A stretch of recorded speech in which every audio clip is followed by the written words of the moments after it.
শুরু করুন মিতা। আমি পেছন থেকেই বলছি, আমার মা খুব সুন্দরী ছিলেন, বয়স খুব কম ছিল, 10-11 বছর হবে। তো মা সংসার ব্যাপারে কিছু বুঝতো না। তো বাবার একটু আমার মার সাথে রাগারাগি ছিল না, দাদাকে খুব ইয়ে করতো যে তুমি কেন আমাকে এত ছোট একটা মেয়ে বিয়ে দিয়েছো যে সংসার ব্যাপারে কিছু বুঝে না। তো এরকম করে বাবা বিয়ের কিছুদিন পরেই চলে গেছে। পরে যাই হোক, একটা সময় আমি পেটে আসি আমার মার। তো তখন থেকে আমার বাবা আবার বাড়িতে কম আসতো, ঢাকায় বেশি থাকতো। কি করতেন ঢাকাতে? ঢাকায় তখন সে ওই যে হোটেলে চাকরি করতেন। জি।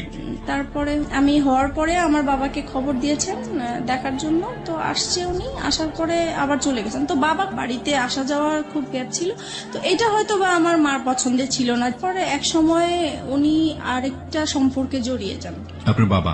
না, আমার মা। আপনার মা আরেকটা সম্পর্কে জড়িয়ে যান? জি। আমি তখন 15 কিংবা 20 দিনের মতো আমার বয়স। ওই সময়টাতে আরেকটা সম্পর্কে জড়িয়ে যায়? জি। ওকে। পরে মা আমাকে রেখেই চলে গেছেন, ওনার সাথে চলে গেছেন। হ্যাঁ। উনি বিয়ে করবে না, উনি মজা করার জন্যই সম্পর্কটা করেছিলেন। তো যখন উনি বিয়ে করছে না, তখন ওই মুহূর্তে সে পরে আমার বাবার কাছে আসছিল। তো আমার বাবা বলতেছে যে আমার অতটুকু ছোট বাচ্চা ফেলে তুমি চলে গেছো, এখন আর আমি তোমাকে নিব না। ওকে, তারপরে উনি ওনার বাবার বাড়ি গিয়েছেন, ওখানে উনি জায়গা পায়নি। তখন উনি কি করবে? তো এই সময় উনি নাকি মানে মেন্টালি অসুস্থ হয়ে পড়েন। তো পরে ওনাকে ওনার বাবা মা এখন আশ্রয় দিতেই হবে, যেহেতু অসুস্থ হয়ে গেছে, কেউ নাই। তো মা এরকম চিকিৎসা অবস্থায় থাকেন। আর আমাকে আমার বাবার বোন ছিল যে ওনার কাছে আমাকে রাখতে দিয়েছেন। আপনার মা যখন মা হলেন সেই সময়টাতে তার বয়সটা কত? তখন তার 15 থেকে 16 বছর। একদমই কিশোরী বয়স। জি। তারপরে আমি আমার ফুপুর কাছেই বড় হয়েছি প্রায় 3 বছর পর্যন্ত। তারপরে আমার ফুপু প্রেগনেন্ট হয়ে যায় অবস্থা। তখন বাবা সেই মুহূর্তে কি করবে? পরে বাবা আমাকে ঢাকায় নিয়ে গেল। ঢাকায় নিয়ে যাওয়ার পরে ছোট্ট একটা বাচ্চা, উনি কাজও করতেছেন, আবার ওখানেই আমাকে রাখার ব্যবস্থা করছেন। তো হচ্ছে না আসলে বিষয়টা। পরে বাবা যেখানে থাকতো সেখানে আরেকটা ইয়েকে পছন্দ হয়, মানে দ্বিতীয়বার ওনাকে বিয়ে করেন। তো এইভাবে বিয়ে দেওয়ার পরে ফার্স্ট ওয়াইফের সাথে কি ডিভোর্স হলো আপনার বাবার? হ্যাঁ, ওটা তো ডিভোর্স। প্রথম স্ত্রীর সাথে ডিভোর্স হয়ে গেল। ওকে। তারপরে তো এখন এই মার সাথেই সম্পর্ক। তারপরে মা আমাকে পালতেছে ভালোই, নিজের মেয়ের মতোই আদর যত্ন করছে। তো একসময় আমার এই মাও প্রেগনেন্ট হয়ে যায়। তারপরে তো ওনারও একটা মেয়ে হয়। এই মেয়ে হওয়ার পর থেকে আমি এখন বুঝতে পারছি যে একটু ভালোবাসাটা যেন ডিফারেন্ট হয়ে গেছে, আগের মতো না। কিন্তু তারপরও মনে হয় নাই, মানে আমি তখন জানতামও না যে সে আমার সেকেন্ড মা বা কিছু, লোকের কাছে শুনতাম। তারপরে যাই হোক, এরকম করে অনেক বছর হয়ে গেছে। তারপরে এক সময় আমার বাবা মানে বলছে যে আমি তো আর এখানে হচ্ছে না, আমি একটু দেশের বাইরে যাব। তো উনি দেশের বাইরে চলে গেলেন। উনি এভাবে টাকা পাঠাচ্ছেন। আমার মা আবার অত শিক্ষিত ছিল না, টাকা পয়সার হিসাব টিসাব রাখতে পারেনি। তো বাবার মাঝখানে খুব অসুস্থ হয়ে যায়। অসুস্থ হওয়ার পরে থেকে উনি চলে আসার পরে বাবার ধারণা ছিল যে তার ব্যাংকে হয়তো বা কিছু টাকা আছে যেটা দিয়ে উনি কিছু করতে পারবেন। তো বাবা এসে দেখে যে আসলেই কোনো টাকা পয়সা নাই। তারপর থেকে তো মার সাথে মানে রাগারাগি, তারপরে মারধর করে একটা সময় মাকে। এগুলো আপনি নিজের চোখে দেখেছেন? নিজের চোখে দেখেছি। মানে বাবার ধারণা ছিল যে আমার মা হয়তো বা তার বাবার বাড়ি টাকাগুলো দিয়ে দিয়েছেন এর জন্য। তো এর জন্য খুব মারধর হতো। এই বিষয়গুলো আমার খুব মানে ব্রেনে কাজ করতো যে কেন এরকম হলো। তো এগুলো দেখতে দেখতে একসময় খুবই অসুস্থ হয়ে যায় আমি। তো আমার বাবার দুঃসম্পর্কে একটা ভাই আছেন, উনি হচ্ছে ডাক্তার কম্পাউন্ডারে চাকরি করতেন। তো আমাকে বলেছে তুমি যেহেতু অসুস্থ হয়ে গেছো, তাহলে চলো তুমি আমার ডাক্তার তোমাকে দেখাবো। তো গিয়েছি, ওখানে আমার প্রেশার মাপে প্রচুর হাই প্রেশার হয়ে গেছে। তো উনি বলতেছে ওষুধ দিয়েছেন কিছু, আর এমনিতে সাজেস্ট করেছেন যে যদি বাইরে কোথাও বেরিয়ে আসে তাহলে ভালো হবে। তো তখন আমার ওই চাচাটা বলতেন যে ঠিক আছে, তাহলে চলো আমার বোনের বাড়ি তুমি বেড়ায় আসবা। তো বাবাকে বললো, পরে আমি ওখানে গিয়েছি। ওখানে যাওয়ার পরে ওই চাচার বোনের ননদের ছেলের সাথে আমার পরিচয় হয় ওখানে। ওকে। উনি দেখে আমাকে পছন্দ করে এক সময় আমাকে ফোর্স করে ওনাকে ভালোবাসার জন্য। তো আমি বলতেছি যে তখন কোন ক্লাসে পড়েন আপনি? তখন আমি 6 ক্লাস 6 এ পড়েন। তার মানে আপনার বয়স 11 থেকে 12 বছর। যে ছেলেটা আপনাকে প্রপোজ করলো সে আলটিমেটলি আপনার ওই ডাক্তার কম্পাউন্ডারের কোন এক আত্মীয়, রাইট? জি। ওকে। সেই ছেলেটার বয়স কত ছিল? উনি তখন ইন্টারমিডিয়েট দিয়েছেন। ফাইন। তারপর তারপর আমাকে বলতেছে যে তোমাকে আমার খুব পছন্দ হয়েছে, তোমার সাথে আমি ভালোবাসার সম্পর্ক করতে চাই। তখন আমি বলেছি যে আমি তো করব না। তো বলতেছে কেন, তুমি কেন রাজি না? তো আমার ফ্যামিলির যে ব্যাপারগুলো এগুলো নিয়ে তার সাথে ডিসকাস করলাম। তখন সে বলতেছে যে দেখো, আমি তোমাকে পছন্দ হয়েছে, তোমার কি আছে না আছে এগুলো আমার দরকার নেই, তোমার সাথে আমার বিয়ে হবে এটাই হচ্ছে বড় কথা, আর কারো দরকার নেই। তো তখন আমি বললাম যে ঠিক আছে, এটা নিয়ে আমি চিন্তা করব, তারপর আপনাকে জানাবো। তো বলতেছে তুমি তো চলেই যাবা, তাহলে তোমার সাথে আমার যোগাযোগ হবে কিভাবে? তখন পরে ওনার অ্যাড্রেসটা নিয়ে আসলাম আর আমার অ্যাড্রেসটা দিয়ে আসলাম। তারপরে হচ্ছে উনি অনেক দিন পরে আমাকে একটা চিঠি পাঠায়। তো চিঠি পাঠানোর পরে চিঠিটা পড়ে ভালোই লাগলো। পরে আমি এই চিঠিটা নিয়ে অনেক ভাবতে থাকলাম যে লোকটা তো আমাকে মনে হয় সত্যি সত্যি ভালোবাসে। আর যেহেতু আমার এই বাসায় থাকতে ইচ্ছা করে না, বাবা মার ঝগড়াঝাটি, এখন যদি আমি কোথাও চলে যাই এই সংসার থেকে, তাহলে হয়তোবা আমার এই অশান্তিটা হবে না, আমি ভালো থাকবো। ওই কথা চিন্তা করে পরে আমি রাজি হয়ে গেলাম। পরে আমি একটা চিঠি পাঠালাম যে হ্যাঁ আমি রাজি আছি। তো এরকম করে আমাদের প্রায় প্রতি সপ্তাহে 2টার মতো চিঠি আসতো, এরকম দেওয়া নেওয়া হতো। প্রায় 3-4 মাস পরে হঠাৎ আমি আবার পড়াশোনার পাশাপাশি হাতের কাজ শিখতে খুব পছন্দ করতাম। তো আমি বিভিন্ন জায়গায় হাতের কাজ শেখার জন্য যেতাম। তো একদিন আমার এলাকা দিয়ে আমি যাচ্ছি, হঠাৎ তাকে দেখে ফেলি। ওকে। সেও আমাকে দেখে ডাকছে। তো আমি অবাক হয়ে গেছি। কিছুক্ষণ আমি একদম চুপ ছিলাম যে যেই লোকটাকে আমি সেই চাঁদপুরে দেখে আসছি, সেই লোকটা হঠাৎ করে ঢাকায়, তাও আমার এলাকার মধ্যে কিভাবে আসলো? পরে উনি আমাকে দেখেই বলতেছে যে আমি না তোমার কাছে আসছি। তখন আমি অবাক হয়ে গেলাম যে এত দূর থেকে সে আমার কাছে আসছে। আমি চিঠি পাঠাতাম ঠিক আছে, কিন্তু উনি আসবে সেটা বলেও নাই আমাকে। তো যাই হোক, তখন ওই যে গুলশান পার্কটা ছিল, তো আমাকে সেখানে নিয়ে গেছে। যাই হোক গেলাম, যাওয়ার পরে কথা বললাম। এখন বলতেছে যে আমি তোমাকে তো আমার খুব দেখতে ইচ্ছা করে মাঝে মাঝে, এখন কি করব? তো আমি বলতেছি দেখেন, আমার তো আসলে এরকম বাইরে বের হওয়ার অভ্যাস নেই, আর তাছাড়া আমার খুব ভয় লাগে যে কোথায় কেউ দেখে ফেলে কিনা, পরে বাবার কাছে বিচার যাবে, এটা আমার খুব খারাপ লাগবে। তো বলতেছে যে না, দেখবে না, তুমি ওইভাবেই আসবে। তো এরকম করে প্রায় 2-3 মাস পর পর আমাদের দেখা হতো। 2-3 মাস পর পর ও ঢাকাতে আসতো ওর বাড়ি থেকে আপনার সাথে দেখা করার জন্য? উদ্দেশ্যটা ছিল আমার সাথে দেখা করার, কিন্তু ওর রিলেটিভ থাকতো ঢাকা, ওখানে আসতো। তো তারপর একটা সময় ওর রেজাল্ট ভালো হয়। আপনি ঢাকায় কোথায় থাকতেন সেই সময়টা? আমি ঢাকায় হচ্ছে মহাখালী থাকতাম। মহাখালী থাকতেন। হ্যাঁ, যেটা বলছিলেন যে ওর রেজাল্ট ভালো হয়নি, মানে ইন্টারের রেজাল্ট ভালো হলো নাকি অন্য কোনো পরীক্ষা? না, ইন্টারভিউ। ও এইচএসসি তে ভালো করলো না, কি ছিল রেজাল্ট? মানে ফেল করেছে সে। ওকে, ভালো না হওয়া বলতে মানে ফেল করেছে, ভয়াবহ খারাপ। ওকে। তো ফেল করেছে। পরে হচ্ছে তার বাবা খুব চাপ দিল। তো বলতেছে যে তুমি বাড়িতে সারাক্ষণ থেকেও যদি পড়াশোনা ভালো না করো, ওদের দোকান ছিল, তো বলতেছে দোকানেও বসবে, দেন পরীক্ষাটাও দিবে। তো এখন তো ঢাকায় পার্মানেন্টলি চলে আসলো, তো আমাদের প্রায় এরকম দেখা হতো। পরে এই বিষয়টা নিয়ে আমি আমার বাবা মাকে জানাই। বাবা মাকে তো জানানো উচিত, মাকে জানাচ্ছি প্রথমে। পরে মা বলতেছে যে করো, যেটা তোমার ভালো মনে হয় সেটাই করো।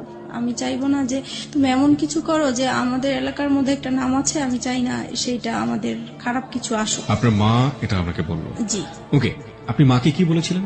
বলেছিলাম ও আমাকে পছন্দ করে, আমিও ওকে পছন্দ করি। দুজনেই আপনারা দুজনকে পছন্দ করেন। তারপর আমাদের সম্পর্কটা কন্টিনিউ হতে থাকে। তারপরে একটা সময় আমার বাবা খুব ঝগড়াঝাটি করে, আর ওই একই বিষয়কে কেন্দ্র একই করে বিষয় নিয়ে। সেই দিন একদম খুবই খারাপ পর্যায়ে। তখন স্বাভাবিকভাবেই সন্তানরা মার সাপোর্টই নিয়ে থাকে, তো আমিও মার সাপোর্টে কথা বলতাম। তো এই কথা বলাতে বাবা মানে আমার উপরে খুব বিরক্ত হতো। পরে একটা সময় বলে উঠলো যে তুমি কার জন্য কথা বলছো, তুমি জানো এটা যে তোমার মানা। আমি এতদিন মানুষের কাছে শুনে আসছি, বাবা মার মুখ থেকে কখনোই শুনিনি। তার মানে আপনি আগে জানতেন না যে আপনার আসল মাইনি না? না, আমি জানতাম, আমি অন্যের মুখ থেকে শুনেছি, কিন্তু তাদের মুখ থেকে কখনো শুনিনি। বাবার মুখ থেকে শুনতে অসম্ভব রকমের খারাপ লাগলো, তাই তো? জি। ওকে। তখন থেকে আমার মানে কথাটা মানে খুব কানে লাগছে যে আসলেই কি এরকম? আমি তো এতদিন মানুষের কাছে শুনেছি, তাহলে তো সত্যি এরকম, তাহলে তো আমার সেই মার সাথে দেখা করা উচিত। তারপরে হচ্ছে আমি সবসময় ভাবতে থাকি যে কিভাবে দেখা করব। তো এক সময় আমাদের একটা নেবার ছিল, উনি এক সময় আমাদের গ্রামের বাড়ির ছিলেন। তো আমারও খুব উৎসাহ হলো যে তাহলে তো ওনার মাধ্যমে দেখা সম্ভব। তো বলছে যদি আপনি দেখা করাই দিতে পারেন আমার খুব ভালো হতো। তো বলছে তোমার মা তো সবসময় তোমার জন্য কান্নাকাটি করে, তাহলে আমি এবার বাড়ি যেয়ে বলবো তাকে। তারপরে উনি আপনার মার সম্পর্কে একটু জানি, ততদিনে কি বিয়ে হয়েছে আপনার মার? হ্যাঁ, যখন অসুস্থ হয়ে যায় তখন তার ভাইরা ওই লোকটাকে ধরে তারপরে মানে তার সাথে বিয়ে জোর করে বিয়ে দিয়ে দেয়। জি, ওকে, বিয়ে করে দেয়। তারপরে ওই সম্পর্কে আছেন উনি। এখন এক্সিস্টিং ওই সম্পর্কে আছেন। জি। ওকে, ফাইন। তারপর আপনি মার সঙ্গে দেখা করলেন, তারপর কি হলো? তারপরে আমার মা আসলেন, আসার পরে দেখা করলাম, দেখা করার পর উনি প্রথমে দেখে কান্নাকাটি করলো, যেটা স্বাভাবিক। তো আমার না মার জন্য কোনো ফিলিংস আসেনি, আমার বিশ্বাসই হচ্ছে না যে এ আমার মা, এই ভদ্র মহিলাটা মা। আম্মা। তারপরে হচ্ছে মানে কেমন জানি লাগতেছে আমার কাছে, খুবই অপরিচিত। আমার মা ডাকতেও ইচ্ছা করছে না, কিছুই না।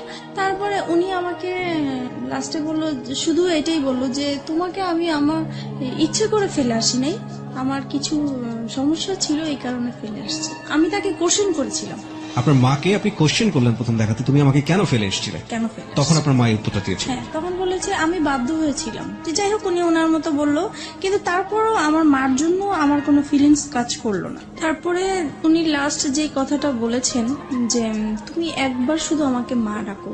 তা আমি অনেক চেষ্টা করেছি কিন্তু পারিনি, ডাকার জন্য পারিনি, কারণ আমি তো তাকে কখনো দেখিই নেই, কিভাবে তাকে মা ডাকবো? হুট করে তো আর মা ডাকা যায় না। তারপরে হোক ডাকিনি, তো আমি বলছি যে আপনার সাথে যদি আমার যোগাযোগ থাকে তাহলে আমি একসময় হয়তো বা আমার মুখ থেকে শুনতে পাবেন, কিন্তু এখন আমি বলতে পারবো না।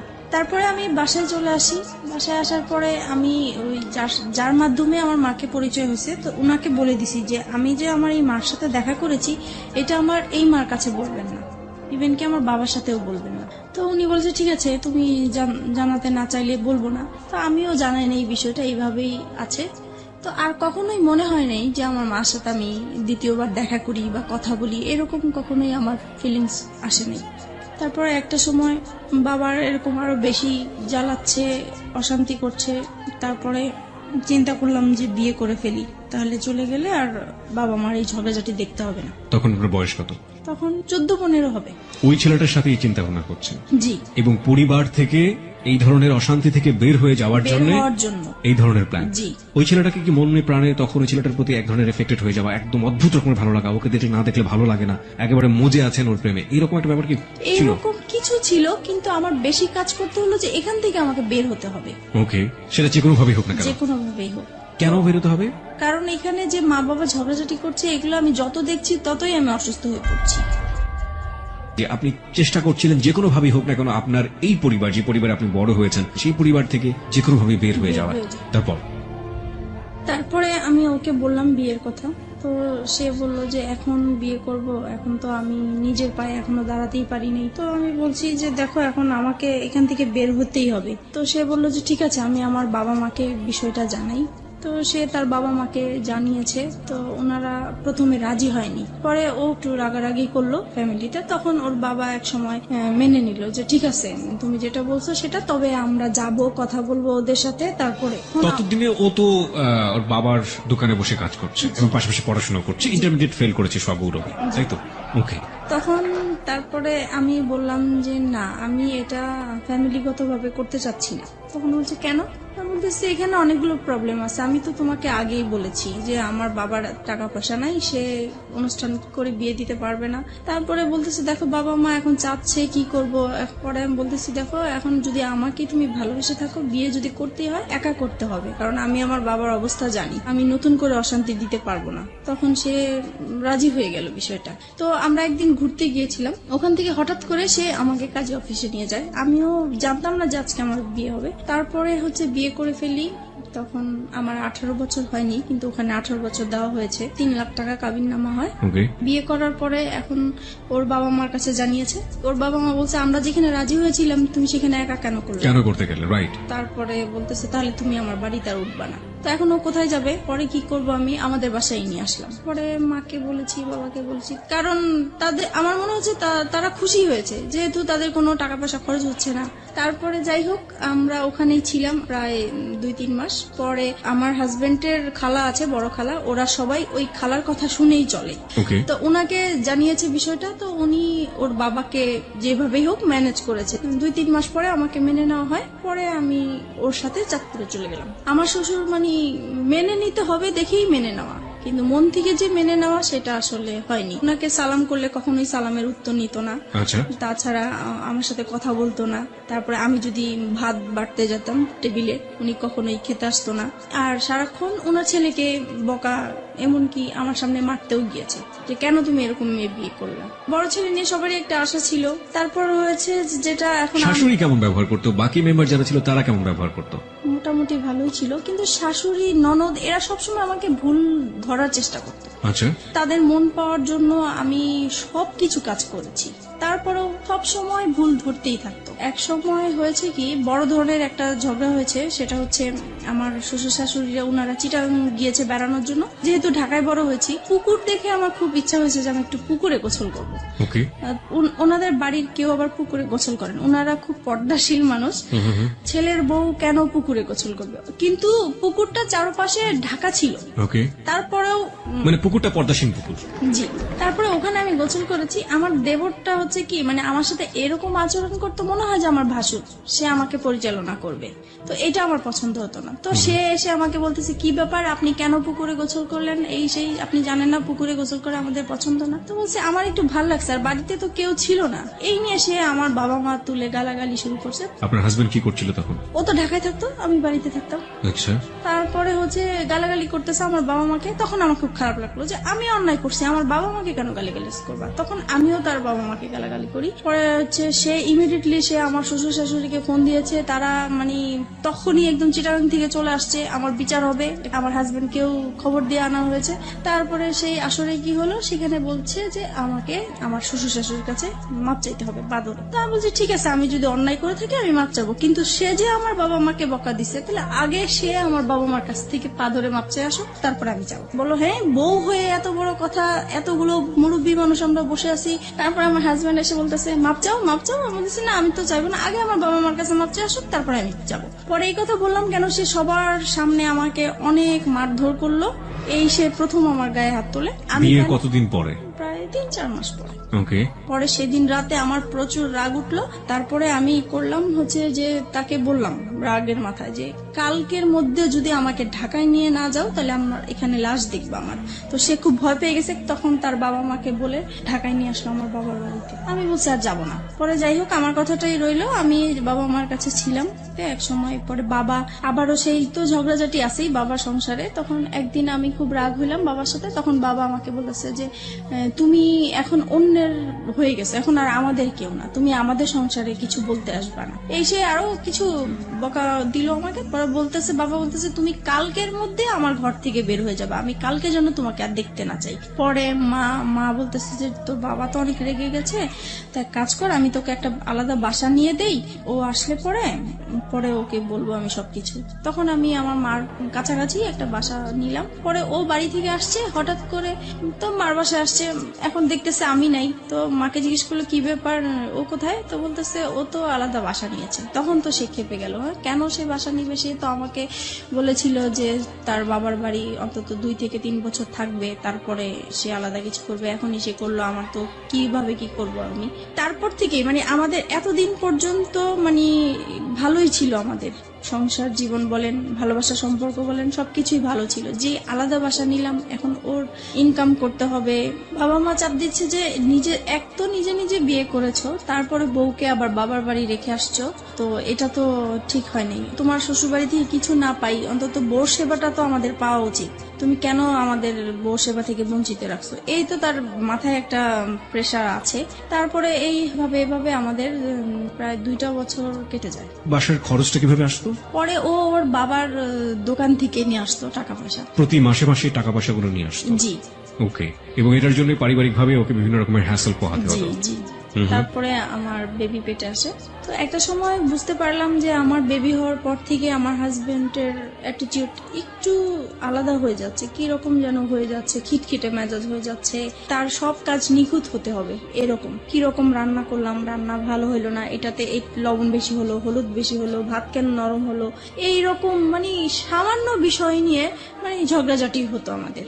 মেয়েকে কেন টাইম মতো খাওয়ালাম না। তারপরে একটা সময় যখন এগুলো নিয়ে বাড়তে থাকলো তখন তার আবেগের কথাগুলো আসলো, হ্যাঁ তোমাকে বিয়ে করে আমি কিছুই পাই নাই, আমি অনেক কিছু পেতাম, তোমার যেতে আরো সুন্দর মেয়ে বিয়ে করতে পারতাম, আরো ভালো ফ্যামিলির মেয়ে বিয়ে করতে পারতাম। মানে এইভাবে সে আজে বাজে কথা বলতেই থাকে, বলতেছে আজ পর্যন্ত তো আমার বাবা মাকে তোমরা কোনোদিন ইনভাইট করতে পারো নাই। তখন আমি বলতাম যে এগুলো তো আমি আগে থেকেই তোমাকে বলে ক্লিয়ার করছি। বলেছে তখন তো আমি অন্ধ ছিলাম, আমি এসব বুঝতে পারি নাই, আমার মনে হচ্ছে তুমি আমাকে ব্ল্যাক ম্যাজিক করেছো হয়তোবা। ওই সময়টাতে? জি, ওকে। এরকম কিছু করে আমাকে ফাঁদে ফেলানোর চেষ্টা করেছে, যেহেতু দেখেছো তোমাকে কেউ নিবে না। এভাবেই কাটতে থাকলো সময়। আর সে তখন তো কোনো কাজ করতো না, সারাক্ষণ বাসায় থাকতো। এই জিনিসটা আমার কাছে খুব খারাপ লাগতো যে মানুষের হাজবেন্ডরা কাজ করে, এক সময় বাইরে আসে, বাইরে থেকে বাসায় আসে, আলাদা একটা ফিলিংস কাজ করে। তখন অবশ্য আমি আমার যখন বেবি হবে তখন থেকেই তো আমি বাবা মার কাছেই আছি।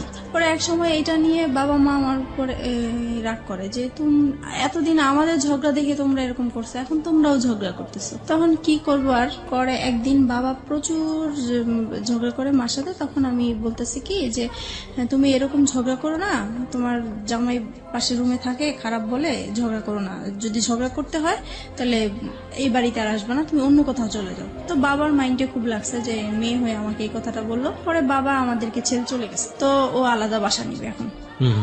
পরে এমন আলাদা বাসা নিবা তো তুমি কি করবা, তুমি কোত্থেকে কি চালাবা? তখন বলতেছে যে আমি একটা দোকানপাট নিব, এখন বাবার থেকে আলাদা হয়ে আসছি, দোকানপাট নিব। তো ঠিক আছে চলো। পরে এই আমরা আমার মেয়ে হওয়ার পরে আলাদা বাসা নিই। সংসারে অশান্তির উপর অশান্তি।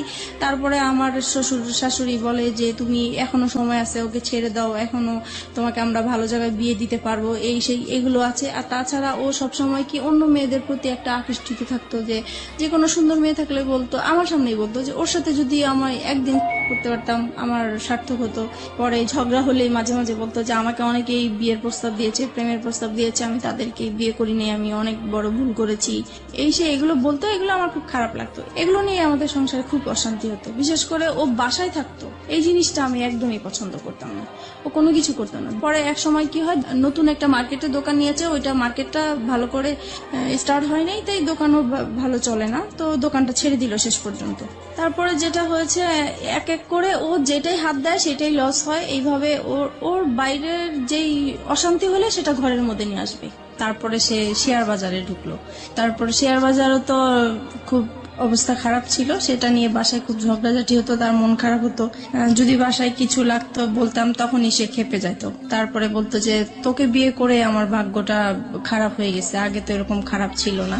একটা জিনিস যেটা আমি বুঝতে পারছি মিতা, সেটা হচ্ছে যে ভেরি ক্রিটিক্যাল মোমেন্ট যাচ্ছে আপনাদের সংসারে, জি। অভাব-অনটন রয়েছে, মনোমালিন্য আসছে, কিছুদিন পর পরই ঝগড়াঝাটি হচ্ছে, এবং বয়স তো দুজনের কমই আছে, গাইডেন্স করার মতো কেউ নেই ওখানে, এবং একের পর এক ভুলের জন্ম হচ্ছে, তাই তো? ওকে, তারপরে যেটা হচ্ছে, আর আরেকটা জিনিস, ওর আর আমার ঝগড়াঝাটি হলে মারামারি হয়, ঠিক আছে, ও আমাকে বকে, আমি ওকে বকি, কিন্তু আমার কথা হলো যে আমরা ঝগড়াঝাটি করবো সেটা আমাদের ভিতরেই থাকবে। ও কি করে, সাথে সাথে ওর বাবা মাকে ফোন দিয়ে দিবে যে এরকম এরকম হচ্ছে, ওর সাথে আর আমার হচ্ছে না, তোমরা কি করবা, এসে করো, এই আর কি। এটা নিয়ে অশান্তি থাকে। তারপরে আমি যদি কম্প্রোমাইজের জায়গাতে আছি, লাইক একটা যেটা হচ্ছে যে এক হাতে তো কখনো তালি বাজে না। আপনি একটু আগেই বললেন যে আপনিও ঝগড়া করতেন, ও করতো, দুজনে মিলেই ঝগড়া হতো, কিন্তু কথা হচ্ছে যে যদি কম্প্রোমাইজের জায়গাতে আসি, যে সফট হওয়া, আগে থেকে একটু কম্প্রোমাইজ করে নেয়া, পরিস্থিতিটাকে শান্ত করা, সেই কাজটা সবচেয়ে বেশি কে করতো? কেউ করতাম না, মানে আপনি হয়ে যেত। আমি কথা না বলার চেষ্টাই করতাম, কিন্তু ও এসে আমার রাগ ভাঙাতো। তার মানে ওই আপনাকে রাগ ভাঙানোর চেষ্টা করতো। এটা নিঃসন্দেহে তার একটা ভালো গুণ। কারণ রাগ করাটা খুব সহজ, কিন্তু রাগ ভাঙানো কিন্তু খুবই খুবই কঠিন একটা ব্যাপার, এবং সেটা নিজেকে স্যাক্রিফাইস করে চেষ্টাটা যারা করে, আমি মনে হয় যে এটা একটা স্পেশাল গুণ তাদের। ওকে, তারপরে আমি কথায় কথায় ওকে বলতাম যে তুমি আমাকে ডিভোর্স দাও। ও ডিভোর্স দিতে চাইতো না, তো সেই জন্য ওর বাবা আমাকে বলছে, তখন বলছে যে ঠিক আছে তুমি আরেকটা বেবি নাও, তাহলে 2টা বেবি হয়ে গেলে ও ব্যস্ত থাকবে, তখন আর কোথাও যাওয়ার কথাও বলবে না। তো সেই হিসাবে আমাদের আরেকটা বেবি হয়। আমার ইচ্ছা ছিল না বেবিটা নেওয়ার, ওর ইচ্ছাতেই বেবিটা নেওয়া হলো। ওর মামার বাসা পাশে ছিল, ওর মামার বাসাতে আমরা হসপিটাল থেকে এসে সরাসরি মামার বাসায় উঠলাম। আমার বোন তখন এসএসসি পরীক্ষা দিচ্ছে, মাঝখানে ওর কিছু গ্যাপ ছিল, তো সেই গ্যাপের মাঝে আমার কাছে আসছে। আবার অনেক গেস্টও আসছে, জায়গা ছিল না। তো আমার হাজবেন্ড বলতেছে কি যে এখানে তো জায়গা নেই, ওকে নিয়ে আমি আমাদের বাসায় চলে যাব। কথা ছিল খাওয়া দাওয়া করে সবাইকে নিয়ে যাবে, কিন্তু সে আমার বোনকে খাইয়ে টাইয়ে নিয়ে আগেই চলে গেছে। তারপর যাই হোক এরকম গিয়েছে, হঠাৎ করে সে আর কি মানে আমার বোনের সাথে সে একটা অনৈতিক কাজ করতে গিয়েছিল। সেটা আমি বুঝতে পারি নাই, আমি 3 মাস পর জানতে পেরেছি। আপনি 3 মাস পরে এটা জানতে পারেন? জি। কিভাবে জানতে পারেন? আমি মানে ও আসতো না তো, গ্যাপ ছিল, তখন আমি জিজ্ঞেস করছি কি ব্যাপার, ও আমার বাসায় আসে না কেন? আমি তো এরকম কিছু করি না যে ও আসা বন্ধ করে দিবে। তখন মা বলতেছে যে ও আর যাবে না তোমাদের বাসায়। তখন আমি বললাম যে কেন যাবে না? তখন সে কথাই বললো আর কি। তার মানে আপনার বোন গিয়ে আপনার মাকে বলেছিল এবং পরবর্তীতে আপনার মা আপনি জিজ্ঞেস করার প্রেক্ষাপটে আপনাকে এটা জি, বলেছিল। এই যে ঘটনাটা যখন আপনার হাজবেন্ড এরকম কাজ করলো, তখন আপনাদের সাথে মানসিক যে সম্পর্ক হাজবেন্ড ওয়াইফের মধ্যে, সেই সম্পর্ক কি অবস্থায় ছিল? তখন তো খারাপ ছিল। খুব খারাপ অবস্থায় ছিল। জি। ওকে, তারপর? তারপরে এটা জানার পরে আমি ওকে প্রশ্ন করলাম যে তুমি এরকম কিছু করেছো কিনা? তো সে বলতেছে যে না, আমি এরকম কিছুই করি নাই। তারপরে সে উল্টা আমাদেরকে বলতেছে যে তোমার মা তোমার বোনের নামে আমি মানহানি মামলা করব, কেন তোমরা আমার নামে এরকম কিছু করেছো? তখন আমি মানে অবাক হয়ে গেলাম যে সে অন্যায়টা করলো, তারপরও স্বীকার করতেছে না। আর আমার মা বোন কখনোই মিথ্যা বলবে না, আর নিজের মান সম্মান নিয়ে তো কখনোই মিথ্যা বলার প্রশ্নই আসে না। তারপর এক সময় আমি আত্মহত্যা করার চেষ্টা করলাম, মানে বাসা থেকে বের হয়ে যাচ্ছি, রাগ হয়ে যে তার সাথে আমি আর থাকবো না, সে এরকম একটা কাজ করতে পারলো। তারপরে আমি যখন বাসা থেকে বের হয়ে যাচ্ছিলাম তখন সে আমার হাতে পায়ে ধরে মাপ চাইলো, বলতেছে সরি আমার ভুল হয়ে গেছে, আমি আর এরকম কিছু করব না, কিন্তু তুমি কাউকে বলো না, আমার আত্মীয় স্বজন কাউকেই বলবা না তুমি। তারপরে যাই হোক আমি আবারও সংসার এইভাবেই করতে থাকলাম। তো কিন্তু আমি যতই মানে চেষ্টা করতেছি সংসার করার জন্য, যতই অশান্তি হোক না কেন, কিন্তু সে একের পর এক ঝগড়াঝাটি অশান্তি আছে। আমার পরে লাস্টের দিক দিয়ে আর ভাল লাগলো না, প্রচুর মারামারি হতো আমাদের। আপনিও মারতেন? আমিও মারতাম। দুজন মিলে মারামারি করতেন? জি। ওকে। তারপরে এরকম অশান্তি ভাল লাগতো না, মন সবসময় খারাপ থাকতো। তাছাড়া মানে আর আমার ও খুব বেশি যন্ত্রণা করতো, আমি নাকি বেশি ঘুমাই, আমি খুব অলস, ঘরে কাজ করতে চাই না, ঘুমালে উঠতে চাই না। তারপরে টিভি দেখি আমি খুব বেশি, আমার খুব বাজে অভ্যাস, আমার জন্য আমার সন্তানরাও নষ্ট হয়ে যাচ্ছে, এগুলো নিয়ে খুব। আপনারা যে মারামারি করতেন আপনাদের ছেলেমেয়েদের সামনেই মারামারি করতেন? হ্যাঁ, সামনেই করতাম। ওরা খুব ভয় পেত, কান্নাকাটি করতো, কিন্তু কিছু করার ছিল না, হয়ে যেত। ফিরে যাচ্ছি মিতার কাছে। মিতা, তারপর কি হলো? পরে এক সময় রোজার ঈদ সামনে আসলো, ঈদের শপিং করা নিয়ে আবার আমাদের খুব ঝগড়া হলো, মাঝখানে মারামারি এইরকমই। আর সে সব সময় ঈদের সময় সে বাড়িতে যায় ঈদ করে, আর আমি বাচ্চাদেরকে নিয়ে ঢাকায় ঈদ করি। আমি বাড়িতে যেতে চাই না, বাচ্চারাও বাড়িতে যেতে চায় না, তাই আমাদের আর যাওয়া হয় না। কিন্তু সে তার বাবা মার সাথে ঈদ করবে, সেজন্য প্রত্যেকটা ঈদই সে তার বাবা মার সাথেই করে। আমরা বেশি দামি দামি জিনিস চাই, আগে কম দামি জিনিস পরেছি, এখন কেন উপরের দিকে নজর আমার, এইভাবে ঝগড়াঝাটি হয়। তারপর সে বাড়িতে চলে যায়। অশান্তির জন্য আমি ভাল লাগতো না দেখে তাই একটু হাতের কাজ করা শুরু করেছিলাম। তো হাতের কাজের বিজ্ঞপ্তি দিয়েছিলাম, বিজ্ঞপ্তির জন্য আমার মোবাইল নাম্বারটা শো করা হয়েছিল একটা কাগজে, লিফলেট। জি।